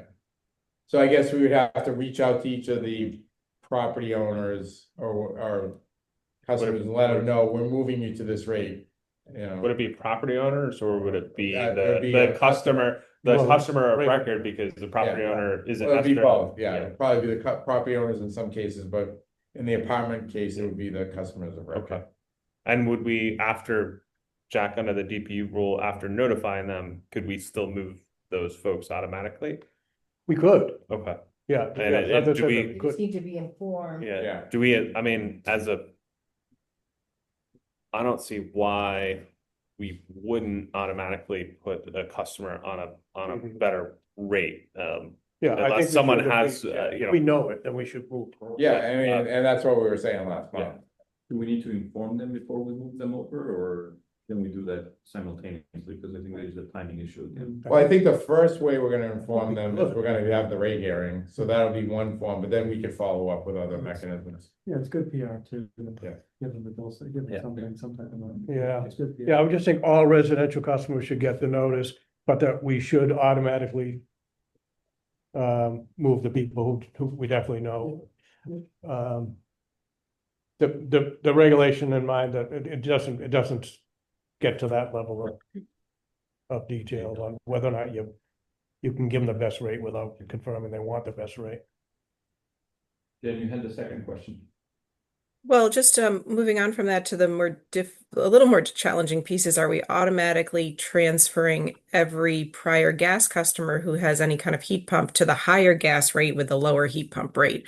Or are we asking them, or how will that? I think that one that one's more of the third rail, and we definitely have to give customers the option, because that is such a diverse group. And again, Joe's data shows that is definitely much more of a decision, because there's no guaranteed savings. So I think we would have to publicize that you can opt for this, give us a call, we'll talk it through with you. But I definitely think we can't automatically move those customers, because again, I know what you and Tom do in terms of using the least amount of gas possible, but there are other customers that aren't as active in that, and you could hurt them. Yeah. I think I think your stance of not automatically moving, but I also think that is an opportunity for a customer educational session. One of for this upcoming, if we establish the rate, once it's, in That's place. if we do that in the first place. Yeah, if it happens, we put it in place, somewhere, in the beginning of the year towards the middle of the year, depending on timing, to have an educational session around the A rate, but probably more about the B rate for those that have a mixed fuel. It depends on what percentage of their house is converted over to. Yeah, Right. and there's so much. I have one, but it's only one room out of the area of the house, and I wouldn't want to move to the B rate. Yeah, Right. I think it's going to be highly. Yeah. It's going to be on a case by case basis. Absolutely. I and mean, I'm in the process of looking at one but again, I would be the same as you. It would be the family room and a good part of the first floor. It wouldn't be the whole house. You wouldn't want to move to the B rate No. and get a 1.5 cent discount? But then my gas bill is gonna go skyrocket. You're gonna add 20 cents to his delivery I, charge. I only have 20% of my house on a heat pump. Oh, okay. Oh, I see what you're saying. Okay. Yeah. Um, So Elton is different than I probably, I'll do the math, but Yeah, I'm but- fairly confident to say I would move to B rate because really my gas usage is only hot water generation. Right. So this summer I haven't finished out, but this summer I'll have used probably 5 therms in totality to heat my hot water. Over the winter, that probably, over the probably 20 therms in total. I think you were one a month on average. Yeah, I'm because I have a solar preheat, so I'm not even using 100% gas to heat my water. I'm different in that aspect. But where are people leaning in terms of whether we only go with the full conversion versus the half conversion and just and taking that right off the table? I like the partial because you don't have to do it immediately, and you know that if you were to take that additional step, that it's there for you, you know? Yeah, Like I if, have the A and yeah, the B. I like the tier. I personally like the tier because they're, from my experience, as I would like to completely remove fossil fuel, that is a challenge in my perspective, and I think that is going to be a challenge for a lot of folks that are moving in that direction. I think there needs to be a step because it for me to completely remove fossil fuel is much more expensive than just putting, like, I converted to full heating, but there's an exponential cost for me to move my hot water at the moment. I will eventually get there, and I think those especially for cooking, I use electric for cooking, but I think cooking with gas is even a potentially a higher bar for folks as well. So I think having the tier, and I think it's a good middle ground. I like the moving to the appliance rate. I have no problem with that. I think that is good. Having a smaller discount is also good, and it gives that step. And move I there. think it works towards the goal of reducing gas. Yeah. Too, so you're not gonna have every customer 100% convert to electric from the get-go. Yeah, that's So But that was our thinking, which was, there's an incentive now to curb the gas peak because, one additional one. yeah, you're gonna benefit more by heating on the electric side, and you're paying less on the gas peak side, so there's an incentive for you to try to stay off that peak, so that those combined benefits help benefit us. yeah, I think that sends the right signals. Do we, are we all on board with the rate, the discount, the 3 cents versus the 1.5 cent? well, I think the 1.5 is on the tier B. Right, Right. on the two different, on the differentiation between the two.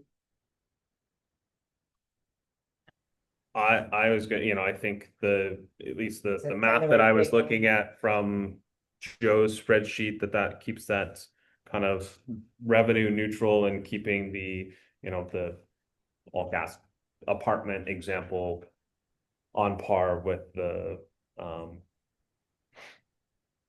all heat pump apartment and using that. On top of that, I think it's what Pete mentioned earlier, when you look at it on a percentage percentage basis, I mean, it's in par with. Yeah, we use. Can I just ask a question on that on page 36, 30. which shows the increase, the added distribution revenue and then the distribution revenue reductions? Sure. So it looks like the distribution revenue reduction so there's big ranges. And I just wanted to understand what what that represents. Well, it represents, I think, a couple of things. It's because there's different weather situations as well as there's different situations within each person who is converting. You know, you don't know exactly how many you're going to convert and things like that. So the range is kind of they the range is actually they apply to that 31 the 3100. It would kind of be if it was 3100, it would be in the middle of those two ranges, basically the all electric and the partial.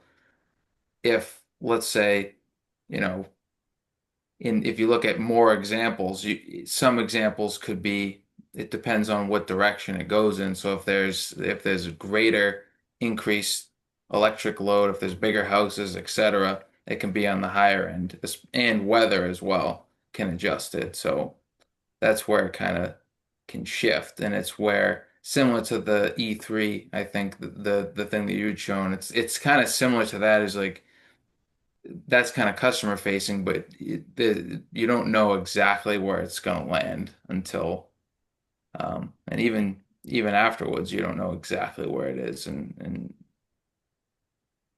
Okay, so the 3,100 megawatts per year is just winter and assumes that 50% of the customers that adopt this will be all electric and 50% will be partial. Is that it's even accurate? more. It's actually a breakdown based on it's looking at our moratorium versus our rebates. It's treating all the moratorium as all electric, and then it's treating most of the rebates we've given in the last 5 years as not all electric. I mean, there's a couple, the ones that we do know for sure are included, like in the program that we released. I think now it's been over a year, but the ones we know are full conversions would then be included in the all electric as well.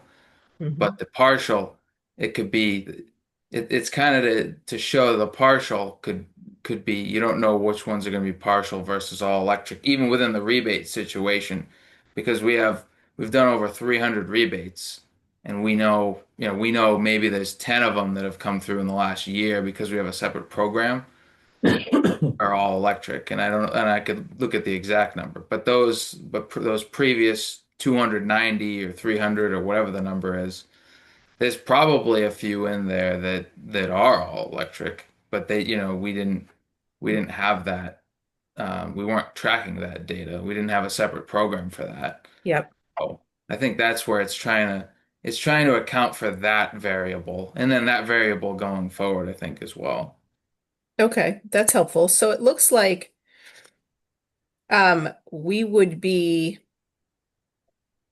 essentially returning to customers through this heat pump rate somewhere between 45 and 75% of the added distribution revenues, which means we'd be holding on, right, to a piece of that for what everyone was talking about, the fact that there will need to be some distribution system upgrades, and we don't know exactly how expensive that's going to be. Is that an accurate statement? That's a piece of it, yeah. Okay. And so I guess my only request is that we track how expensive that is so that because right now we're kind of putting out a proposal and we're not sure, right, what those numbers will look like. So, but over time, it should become a little bit more apparent as we move forward. So I'm fine with the stake in the sand at the beginning and the ability to kind of update that as we go with better information. Is that possible? To some extent, I mean, the costs are all in the different categories, but well, we can try to figure out a way to do it. I'm sure we can figure something for the macro level of it. When we upgrade cribs and things like that, we know why we're doing it. We can use the stuff that we track out of Deere's when we get a trigger to upgrade a crib. We can track those upgrades. Well, and the main reason why I asked that is like, yes, this isn't precise. Rate making is not precise, but it is intended to make sure that we're not keeping, right, more money than we need to. And so I do think we need to have some information to base this on when, Yep. yeah. And to the fact that you said, you disagree with the DPU that it's not that it actually could be quite expensive. there's still cost there and we don't really know how much that cost would be. So I think that's kind of something to kind of keep tabs on. Mhm.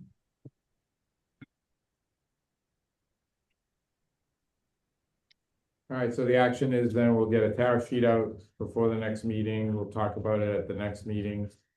We can incorporate any changes for November. We'll try to have, if we get to a point of agreement, we'll try to have a public hearing for November. Yeah.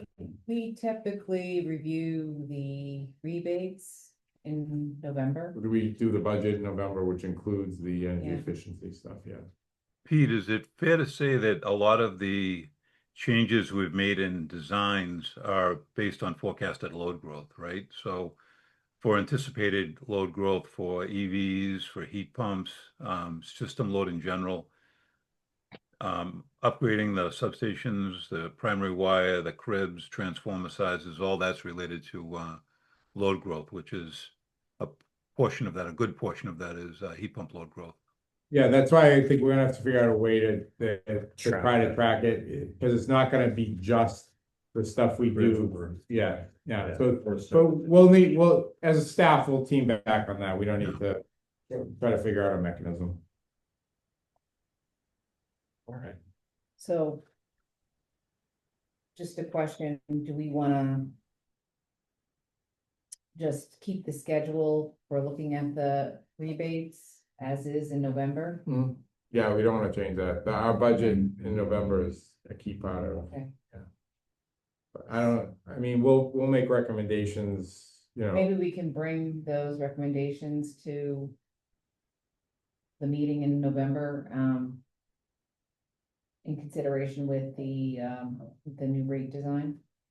We'll have a better direction in October, once we put the Yeah. tariff sheet together. Yeah, And certainly we'll put that, we'll put, that's part of the ingredients in the. just budget. so that we're not Absolutely. looking at them Yep, absolutely. in a vacuum. Yep. That's probably a good topic in the discussion next month when we share the tariff sheet. Yeah. Okay. All right. Any other discussion on this topic before moving on? There is the note I started to talk about, December, our meeting scheduled for the 3rd, I believe. But that's coming off of Thanksgiving week, so the board packages, and I'm actually leaving the week before that for Copenhagen, so getting a board book out prior to the December 3rd meeting, which because of Thanksgiving, we're not gonna get a board book out that week, so my recommendation is that we move the meeting from the 3rd to the 10th, if that works for everybody. Works for me. I have no issue with that. I can do that. All right. Okay. Decided. Let's move the December meeting to December 10th. Actually, I'm gonna do that right now. I forgot. And then there was a second, no, so Jack, I don't know if you can, so we got a call today from a woman who used to work for Kenny and was trying to reach him, and she called us, and so I don't know if there's a way you can get this to him. Yeah. She worked with him at Com Electric, and Really? she was thinking about him and wanted to know how he was doing, and asked us if we could get that note to him, and she could. Wow. Okay, yeah, I'll get that definitely tomorrow. Sweet.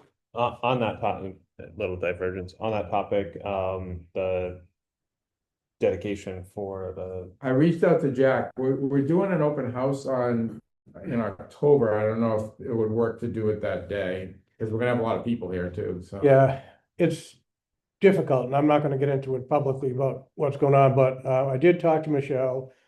And I said, what if we do a ribbon cutting ourselves here without Ken? We just do a ribbon cutting and make it official, but then we have Presentation. something when we go over there and we just do a photo up and present the plaque to him. I mean, we'll have to take it back because we're gonna put it on the wall, right, outside here? I think we probably wanna come up with some kind of replica of it. You gotta give it- It weighs a ton. Yeah. Very heavy. So okay. Can we make Yeah. can we make like, so obviously we have the plaque for here. can we come up with, Yeah, a certificate, like a framed version of. Well, that's what version I of was it, getting to to. get, to present to Yeah. him, for him to keep Right, as. and that's what I was gonna say. So maybe we have a, With the plaque. Yeah, or, yeah, yeah, but what he's saying is the plaque's too heavy. So what I was gonna say was, it would be good to have something that we could present to him that he can put on his wall. Yeah. Yeah. You know, There's something like that. a framed photo of us in With- front of the plaque Mhm. with. and some- maybe like a. some kind I'll of- talk to Anna if she can get Yeah. some kind of replica of it that Yeah. could be a wall thing, you know. Yeah, yeah. So, Yeah. so I you think- wanna do, In other words, I think we could do what you suggested to me, which is that we do it on, maybe on the 10th. Either that or we just do it on a regular board meeting and just have a formal ribbon cutting here, take a couple of pictures or whatever. And then separately go over there whenever we can figure out a time that's suitable for the family. Mhm. And that's Yeah. the tricky part. Okay. okay, so you said October 10th is Is the that open what house, the open house? No, it's the 9th, the 9th? October 9th, and the open house is from 4 to 7. Okay. I think we should, if we can dovetail it with the open house, I think it's a good thing to do publicly, and you're gonna have folks potentially coming here anyways, and it could be, another keystone open house, like reason to come to open houses, that there's a dedication ceremony, Yeah. ribbon cutting. Yep, okay. So those are my two items. Okay. Okay. Mid-year review, I've included a couple of, either safety training. Liv's working on getting a trainer on, kind of the Alice, the active shooter type stuff, or something in that. She's got a couple of potential, candidates for training for that, which I think is hugely important in today's environment, though. And that's something we want to do for everybody, because there's a number of scenarios. It's not just front office, somebody comes in the door and starts shooting. Our guys are out in the Yeah, field. I was just gonna ask, is it also field? Yeah. Yes, okay. It would be a combination of the two. Yeah, that ATI is a good one. ATI. So that's that. Most of the stuff on the second page were on target. I did have an act, just on the, on page 38, under the motor vehicle accidents, we seem to be tracking not in a good direction from prior years. So On the number of minor accidents. yeah, we've That's had right. two. Okay. Is there, Well, they're accidents. Yeah, I know. Not supposed to Yeah, I happen. know they're not supposed to. I just say, like, we've But- been generally 1 or 0, so it just. Yeah, I mean, one of them, we weren't at fault. Yeah. We were partially at fault. We were backing a truck into a space across the lake, and as we were backing in, somebody Okay. tried to cut into the parking space, and so, Okay. you know. All right. I mean, again, accidents, I just, yeah. So, yeah, I mean, the goal for the year is still not to exceed 3, so hopefully we stay on target with that. Can I just ask a question about this training, safety training? I know. Do we ever have issues with, customer shutoffs? Like, with Sometimes. meters being inside Sometimes. buildings, is that something that? Well, I think we could include that, like in some discussion of those types of situations. The guys know enough that, Yeah. if they really get in a jam, they're gonna call for a police detail or something. They're gonna call for a police detail, or the other Yeah. option we have is to cut the service at the pole. Yeah. So, or in the manhole, but most 99% of the time we'd be cutting it at the pole. So if they feel like they're in an unsafe situation, we don't want them to continue. They've been trained to get out of there. We'll cut it at the pole if we have to. Okay. So we have options. Okay. But yeah, I think including some of that discussion in the training will be valuable. It's always a good reminder. Negative resistance to I think on the operational electric and gas system stuff, we're pretty much on target for every category. The battery at the energy park, and we're gonna talk at the end about a potential proposal for a new battery project as well. Which I think we could probably have in and running by next year, so we'll talk about that in a minute.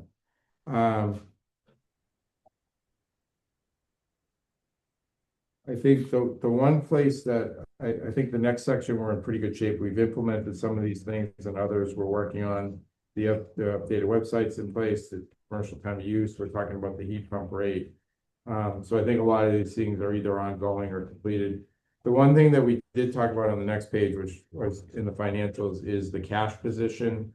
And based on the decision we made to not finance twice, the year-end number is gonna come in, because it's a fiscal year, it's gonna come in at 1.92 instead of the 3. But I think the rationale for that was valid, and by the end of the year, we will have financed our cash position for end of the calendar year. We'll be back to where we need it to be.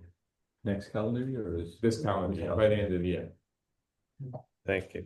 Moving back to 40, the outreach customer pro, just to put it back in, we did have the gentleman at the EV showcase, and thank you for sponsoring that made the suggestion of having the list. The list, but more the list and also the training or customer education, but on the electrician side. So the commercial electrician or Liz been working on it's not a list, Dave, but a list of customer. We had a big debate about whether it was a list or not, but she's getting a non-list of electricians that have done it in our service territory already. Yeah, and then have a training session for any electrician that wants to come. So a customer came to during the EV showcase 2 weekends ago,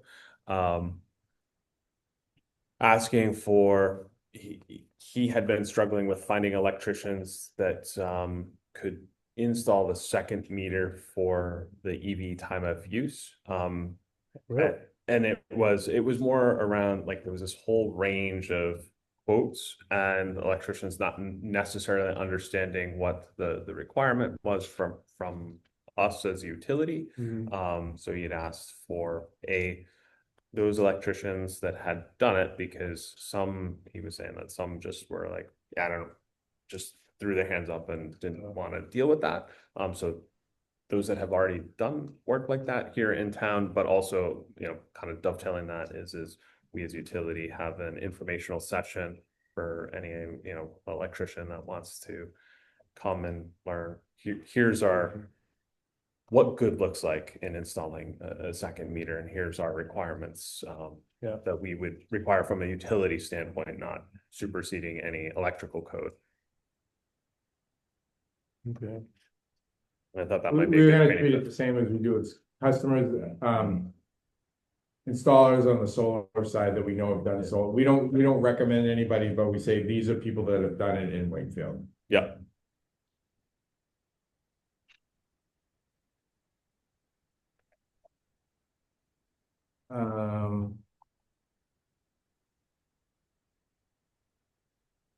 We're expecting the first hybrid bucket this, I think it's coming at the end of October, the second hybrid bucket, and then we're getting a new lightning by the end of the month.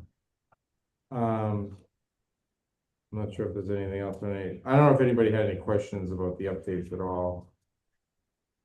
The Galvin is not in, we haven't set a meter yet for it, but I'm assuming it's close, so.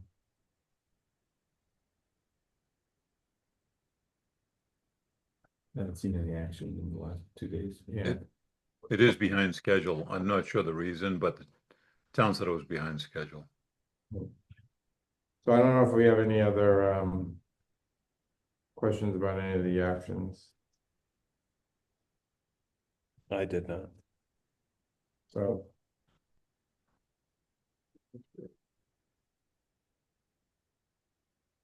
Thank you for the update. Any questions on goals, objectives, comments? All right, silence is golden. Moving on to section E, new business. Yeah. All right, so we were approached by Light Shift, who did the battery up at the energy park, about do we have any interest in doing a second project? One of the criteria for us is that we have, both our batteries are primarily gonna be connected to BB, so it would have to be in the Wallace side of town. We don't want 3 batteries on the BB side of town. And so we started to look around, and one of the sites that we would require minimal approvals is a site that we already own on Salem Street. The yard that we have on Salem Street would meet the physical requirements. We would have to do some excavation to move the wall a little bit further back towards the highway, but we could keep it in a location that's far enough away from any contiguous buildings and against the highway. The newer battery design is much quieter than the design for the first battery we installed up at BB Station. So in terms of noise effect, the highway's gonna wash it out, but we will have to do a noise study just to confirm that. But Dave's got it up on the screen there, so some version of that part of the yard on Salem Street. So is that building commercial or residential next to it? That's the gas station, right? No, the right is residential, but we did look at that, and it's a split in terms of the zoning, and would default to a commercial, so we wouldn't face any special permitting issues.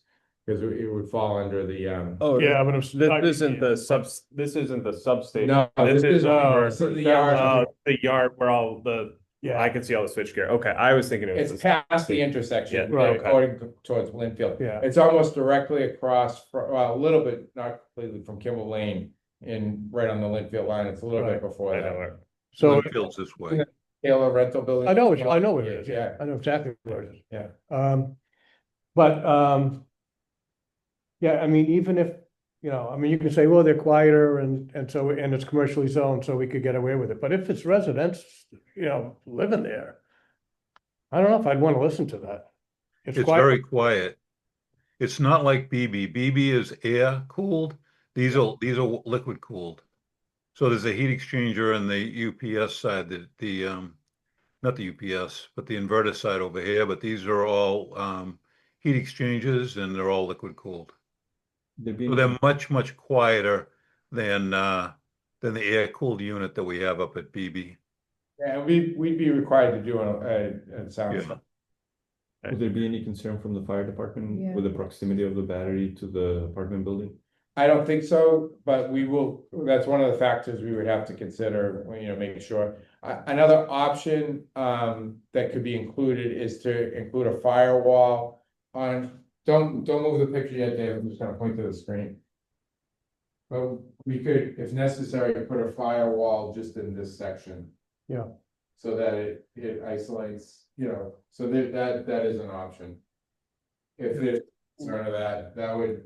And again, this section is actually a rise on that side. And so we could actually clean this up a little bit and put the wall on top of the rise to add even a little bit more sound deflection and fire protection. Yeah. And just a comment on the noise, like we did sound studies up at when we did Wallace, and the ambient is very loud in these along 128. So the background noise is surprisingly loud and will most likely be louder than these battery storage units. So it's not in a quiet location at all. I would like to, what is the background noise level as a measure, whatever that dB is, and then what the battery Right, puts that as a that comparison. happens at the sound study. Yeah, We'd have to so- do the It's different, right? We'll do a sound study for this. So right now we're in extremely early stages of discussion just to see, and then the process, once everybody agrees that we'll dive into it a little deeper, we'll have to do some studies to make sure that it meets the requirements and that has a minimal impact to the abutters. So, there's a lot of work that still needs to be done. I think we wanted to share the concept with you because we looked at it, we've looked at a few sites, but we think that this would be the the optimal site. And I think we'd have to reconfigure the yard a little bit. We would move some non-oil filled equipment to BB. But I think we have, and again, where that 115 or 118 on the top there, we own land much further back than that, so we'd probably dig out that section a little bit more and move the retaining wall back closer to 128. And Yeah, then we're in the process right now of doing a survey, an official survey of the site to know exactly what our limits are. And then we can do that. What we did for the energy park is then we'll do a preliminary plan to show the actual limits of the lot, the setbacks, the requirements, and then we'll position the equipment in there. So again, there's a process involved in doing that, but we're starting right now with just to get a preliminary site layout, to make sure we have the boundary lines correct. These are put on there and they may or may not be close, so we'll do a surveyed assessment, property plan.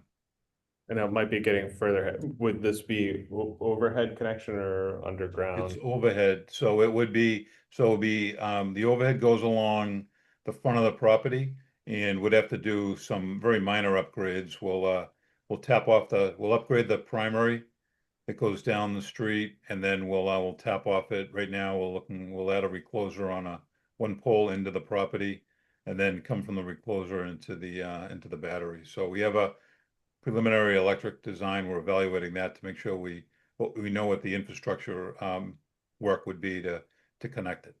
And the business model would be a shared savings project. The minimum, our capital outlay would be the site work that we would have to do, but the rest of the project would be that shared savings model where we're not outlaying capital, but we're getting over 50% of the savings.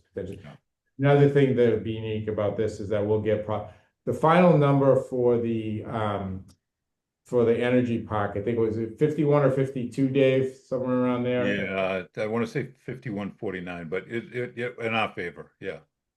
The other projects were more like 53%. And because the reason ours is lower at the energy park is because we need to maintain a minimum charge all the time. We couldn't let it go to zero. So we have to keep it at like 8%, I believe. In this case, go all the way to zero. So our shared savings.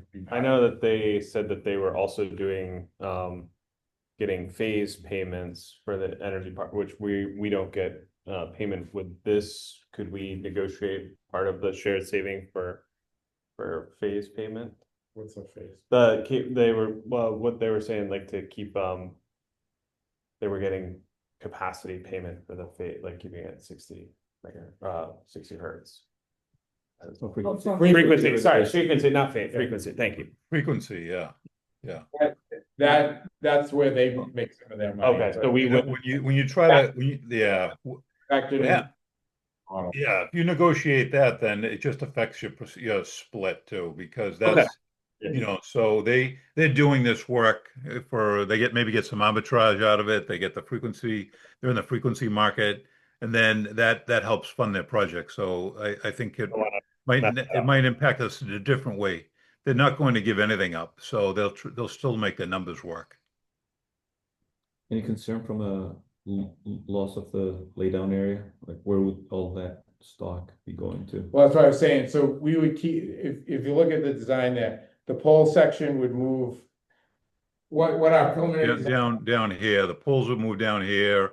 We'll leave this oil filled equipment in this area. We'll clean up and tighten up the site. Here, we have some storage area over here that really isn't utilized as well. So we're going to clean this up here and shift some. We can shift some cable, some of the stock, the material. We could shift some off-site, put some at another like Kimball Lane or another location. BB could put something. That's an area for the transformers, so we wouldn't move the oil field transformers, but we have a lot of stuff over here that we would either reallocate or move. The key would be moving the pole section that's here down to here. So yeah. Okay. Yeah. So we can make it work with the material that we currently stock. Yeah. So So do you need anything from the No, I just, board? this is at this just point? information at this Information point. at this point, okay. What were the other sites? We looked at Wakefield Ave, but a lot of those higher level issues exist at Wakefield Ave in terms of noise, residential area. It's much more residential. Yeah. So in size, we could probably not get a full 5 to 6 megawatt battery there. We probably could only get like 3 to 4. So that was another issue. And So what size are we talking about here? the same one we have right now, which is it's 5 megawatt, 15 megawatt hour, but it's actually a little bit more than that. So it's almost 6 megawatts and a little over 15 megawatt hours. Cool. So Okay, I'll keep us posted. So we'll keep you posted as this evolves. But Light Shift liked working with us, and we've been very responsive, and I think they like the fact that they were able to get that battery at the energy park up and running before the energy park was done. Because again, in the shared savings model, the sooner they're generating savings, the sooner we're generating savings. So it didn't do them any good to miss another season. So they were very happy to get that up and running. So I think their hope would be that we could get this up and running by the next summer. So season. All right, cool. All right, any discussion on that? Any comments? Well, thank you for bringing it, and if it all works out, it seems like another good project for us. Yep. We'll clean up that site too. Yeah. Yeah. That's it. All right, the NEPA annual conference is the next topic. Yes, so a lot of good information was shared at the conference. I just want to touch upon some of the highlights that are relevant to us. And I've already kind of brought this up to Pete. But cybersecurity there was a great presentation by someone from Dragos. Nick Lawler from Littleton also spoke about the breach that they had. And what was interesting was what I learned, and maybe this is common knowledge. There's, bad actors try to breach the IT and system. Then when they are successful, they move on to the operation, the OT, and then they, if they're successful there, then they install ransomware. And in the case of Littleton, they were able to breach the IT system, but they weren't able to further penetrate. And they took a lot of information, but there was no, Yeah, they were, so this wasn't necessarily just ransomware attacks. So Littleton, and this was, across the country, these actors are a lot of times state sponsored, and they're trying to infiltrate the operational side to understand and then potentially disrupt operations versus, take a ransomware payment, which is a lot worse. And I know that Pete probably can speak to a lot of that. One of the interesting things that Dragos, for utilities like us, their service is completely free for anyone that has revenues under 100 million. And so they want to help protect, and I think it's part of the broader national security. They have a lot of DoD type funding. So they offer this service, and it's kind of, think of it a little bit of as a neighborhood watch, whereas they see something, say at Littleton, might also be impactful for us. And so they're kind of watching everyone. And so for them, scale is good, which is where they're looking for some share that with Pete to share with Jeff. So potentially, and we have reached out to Dragos, but they've been very busy as a result of the conference. Well, actually, it dates back further.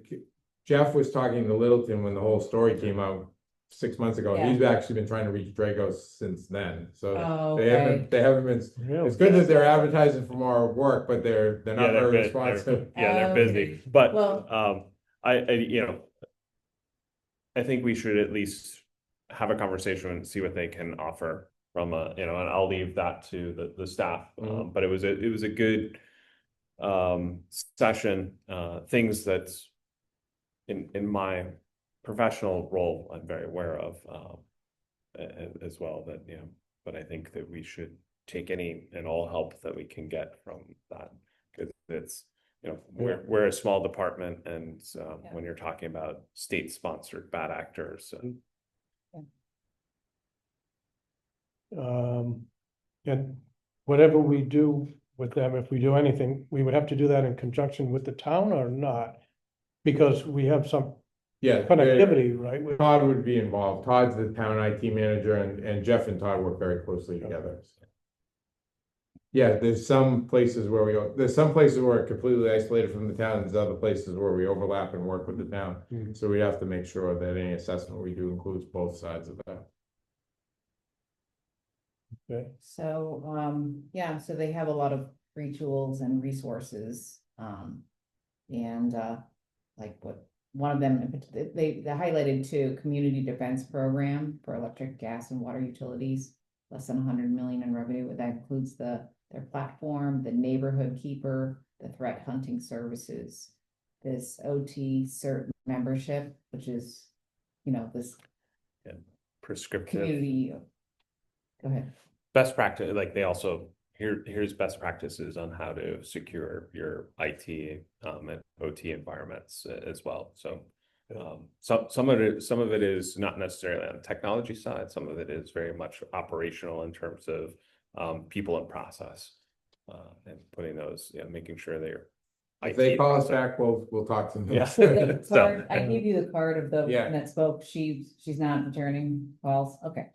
All Not right. yet. Not yet. All right. Okay. I asked Jeff to stay on it. So they're working with Drago, in Taunton, they're working with Drago. Little. Oh, yeah.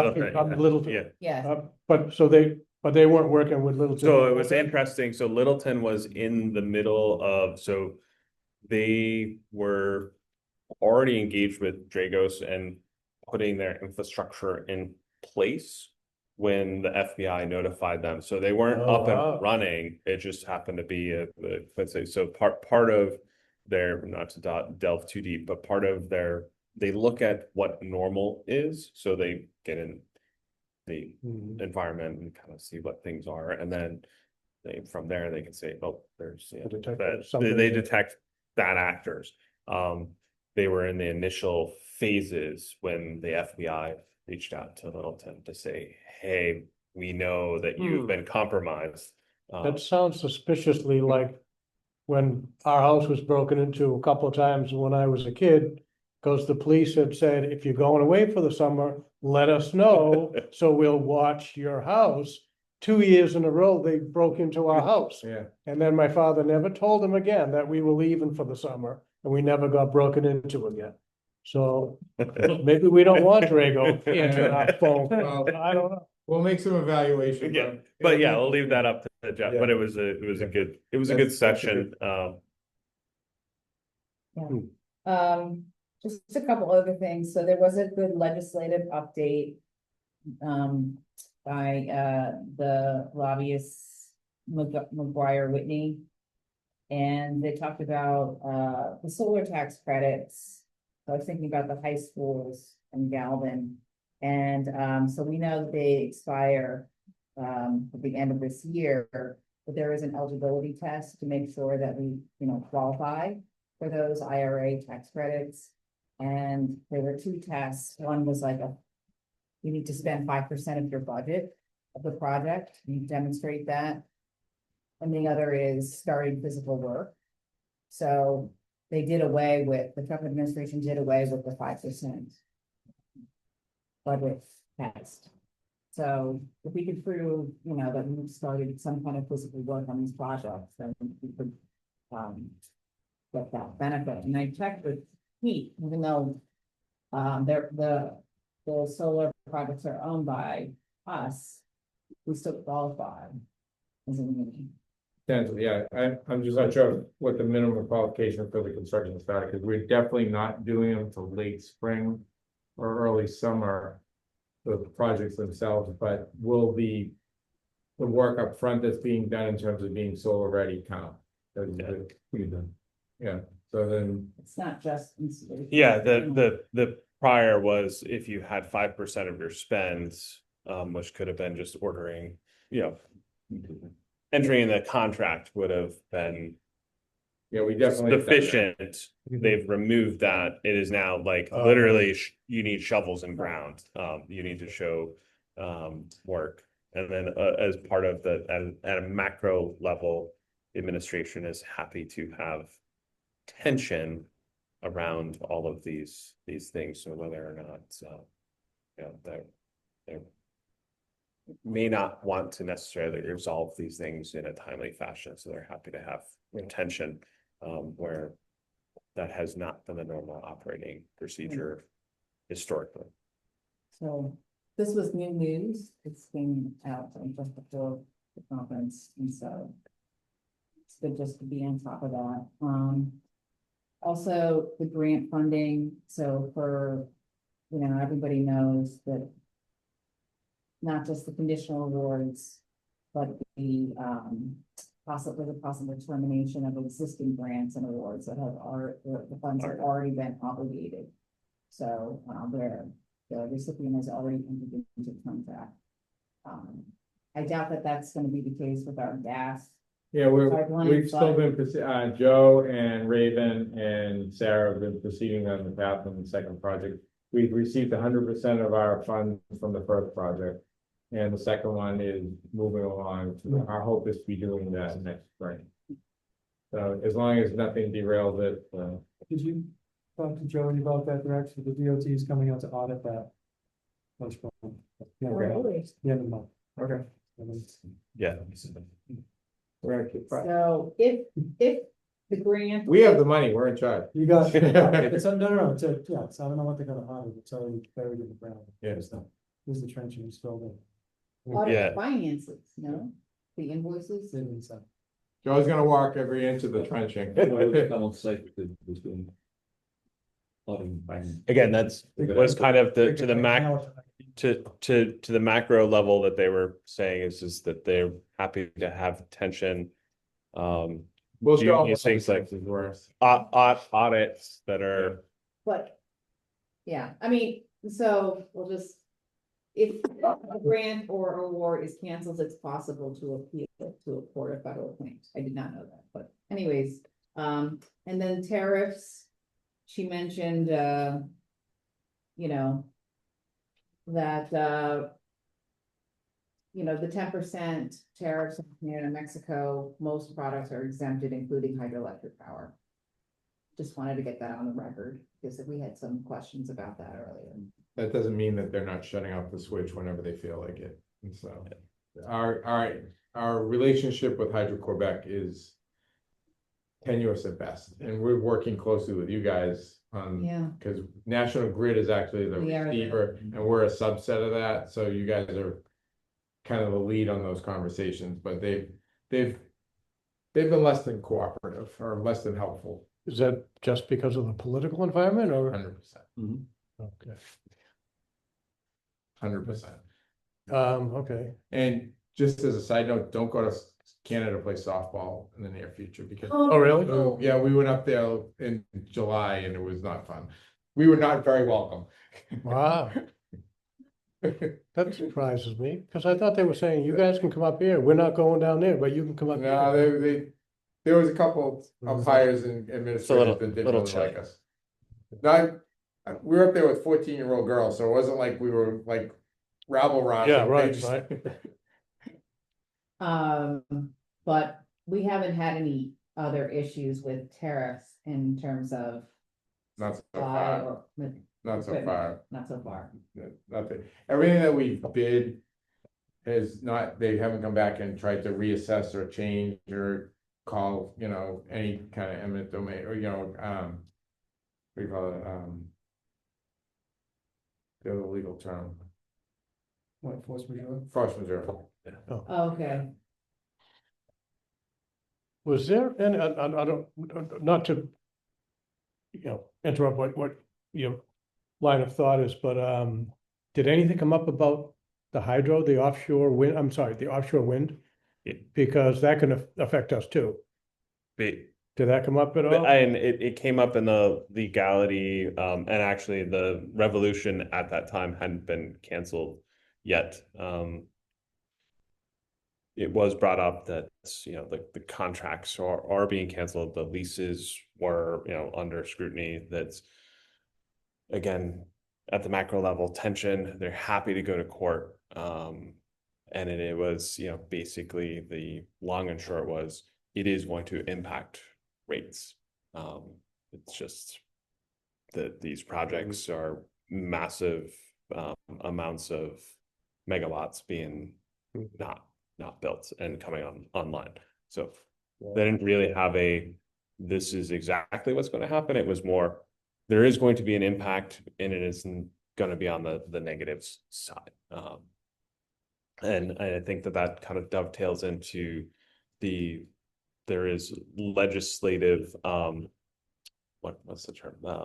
Folks to go down to DC to lobby, and they're looking for people at a local level from both MWEC and NEPA, but I think they're also looking for ideas. So if you have things that you want to, bring forward, they're always open. They're always looking for folks to say, hey, I'd like this to be addressed or talked about. Yeah. So There's a delegation, delegate, thank you. BC delegation, of like 10 people that go down and talk to. Is that the APPA policymaker? So Or is that a different? so NEPA has a group Mhm. that goes down, I think, a couple times a year. The next time they'll be going down is October. Right then. So it's open to everybody. It's actually not, usually about 8 to 10 people go. I've been a couple times, but Kate Roy, Yeah, she goes, and the lobbyist from McGuire with me go, in addition to, I think. and Vinny goes from E&E. There's the. So this is not the APPA policymakers? No. Okay, no. so, No, but it's a different part. It's the APPA legislative rally, which takes place in the spring or February. But then they've added a second one, like they call it a fly-in in the fall. So they've added that the past couple of years. So the next fly-in is October 8th and 9th, I believe. So, yeah, so if you have ideas or on issues that you'd like to raise at the national or regional level in DC, they're open to hearing those ideas. And I did not know this, but there's this advocacy and reporting committee has resolutions that they present before the board, and then they vote on them. So some of those are around wholesale market reform, reliable fuel mix, keeping natural gas, promoting nuclear energy, cost allocation reform, and just and reasonable policies to protect the distribution system. So there's a lot of, there was some discussion about AI and whether it will help us or hurt us. AI, building its own generation and then pulling out of the market, and then also talking about AI in terms of Data value, load. when they predicting when transformers go down and energy markets and testing AI in the grid. So, but I don't want to. I just want to mention that APPA, the national conference, will be in Boston next year in June 2026. So.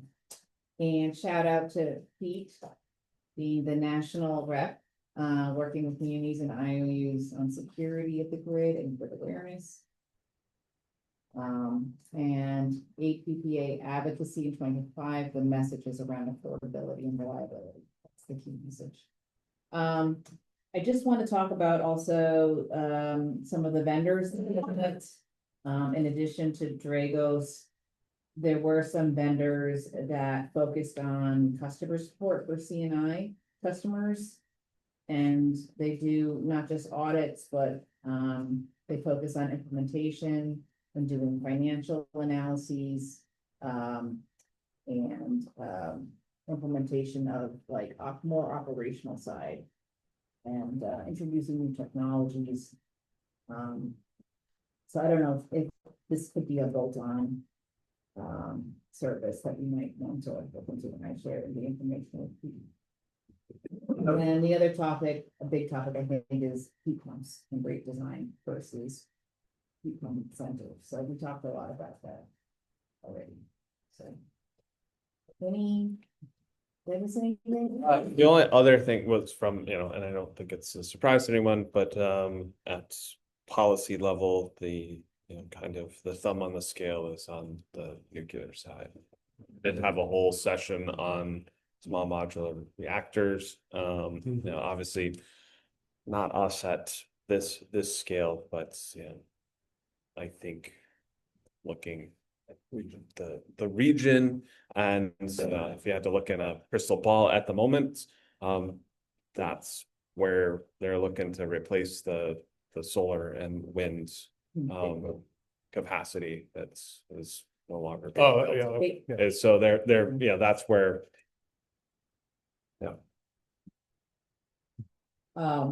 Nextera, last time we talked I talked to Nextera, like for Seabrook, they had no intention of putting small modulars there, but that may change. So We proposed legislation in Massachusetts too that came on that. May. So the whole affordability. Probably that nuclear probably that discussion in the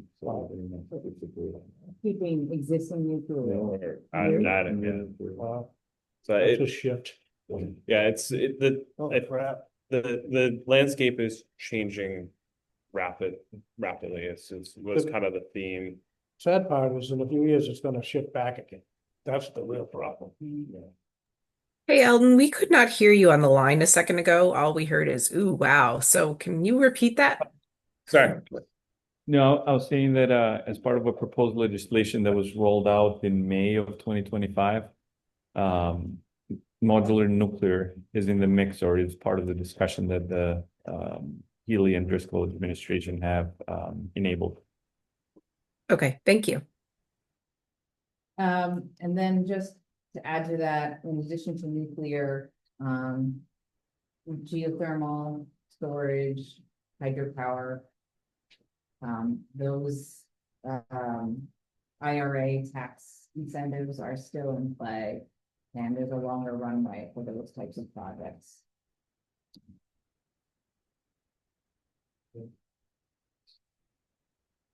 And that was it.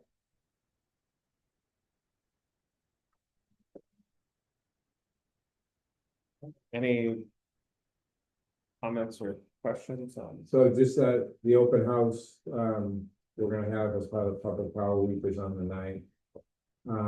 And so if everybody could make it, we could tie in some kind of, I think what we'll probably try to do is get Ian to create like some kind of frameable version of the plaque.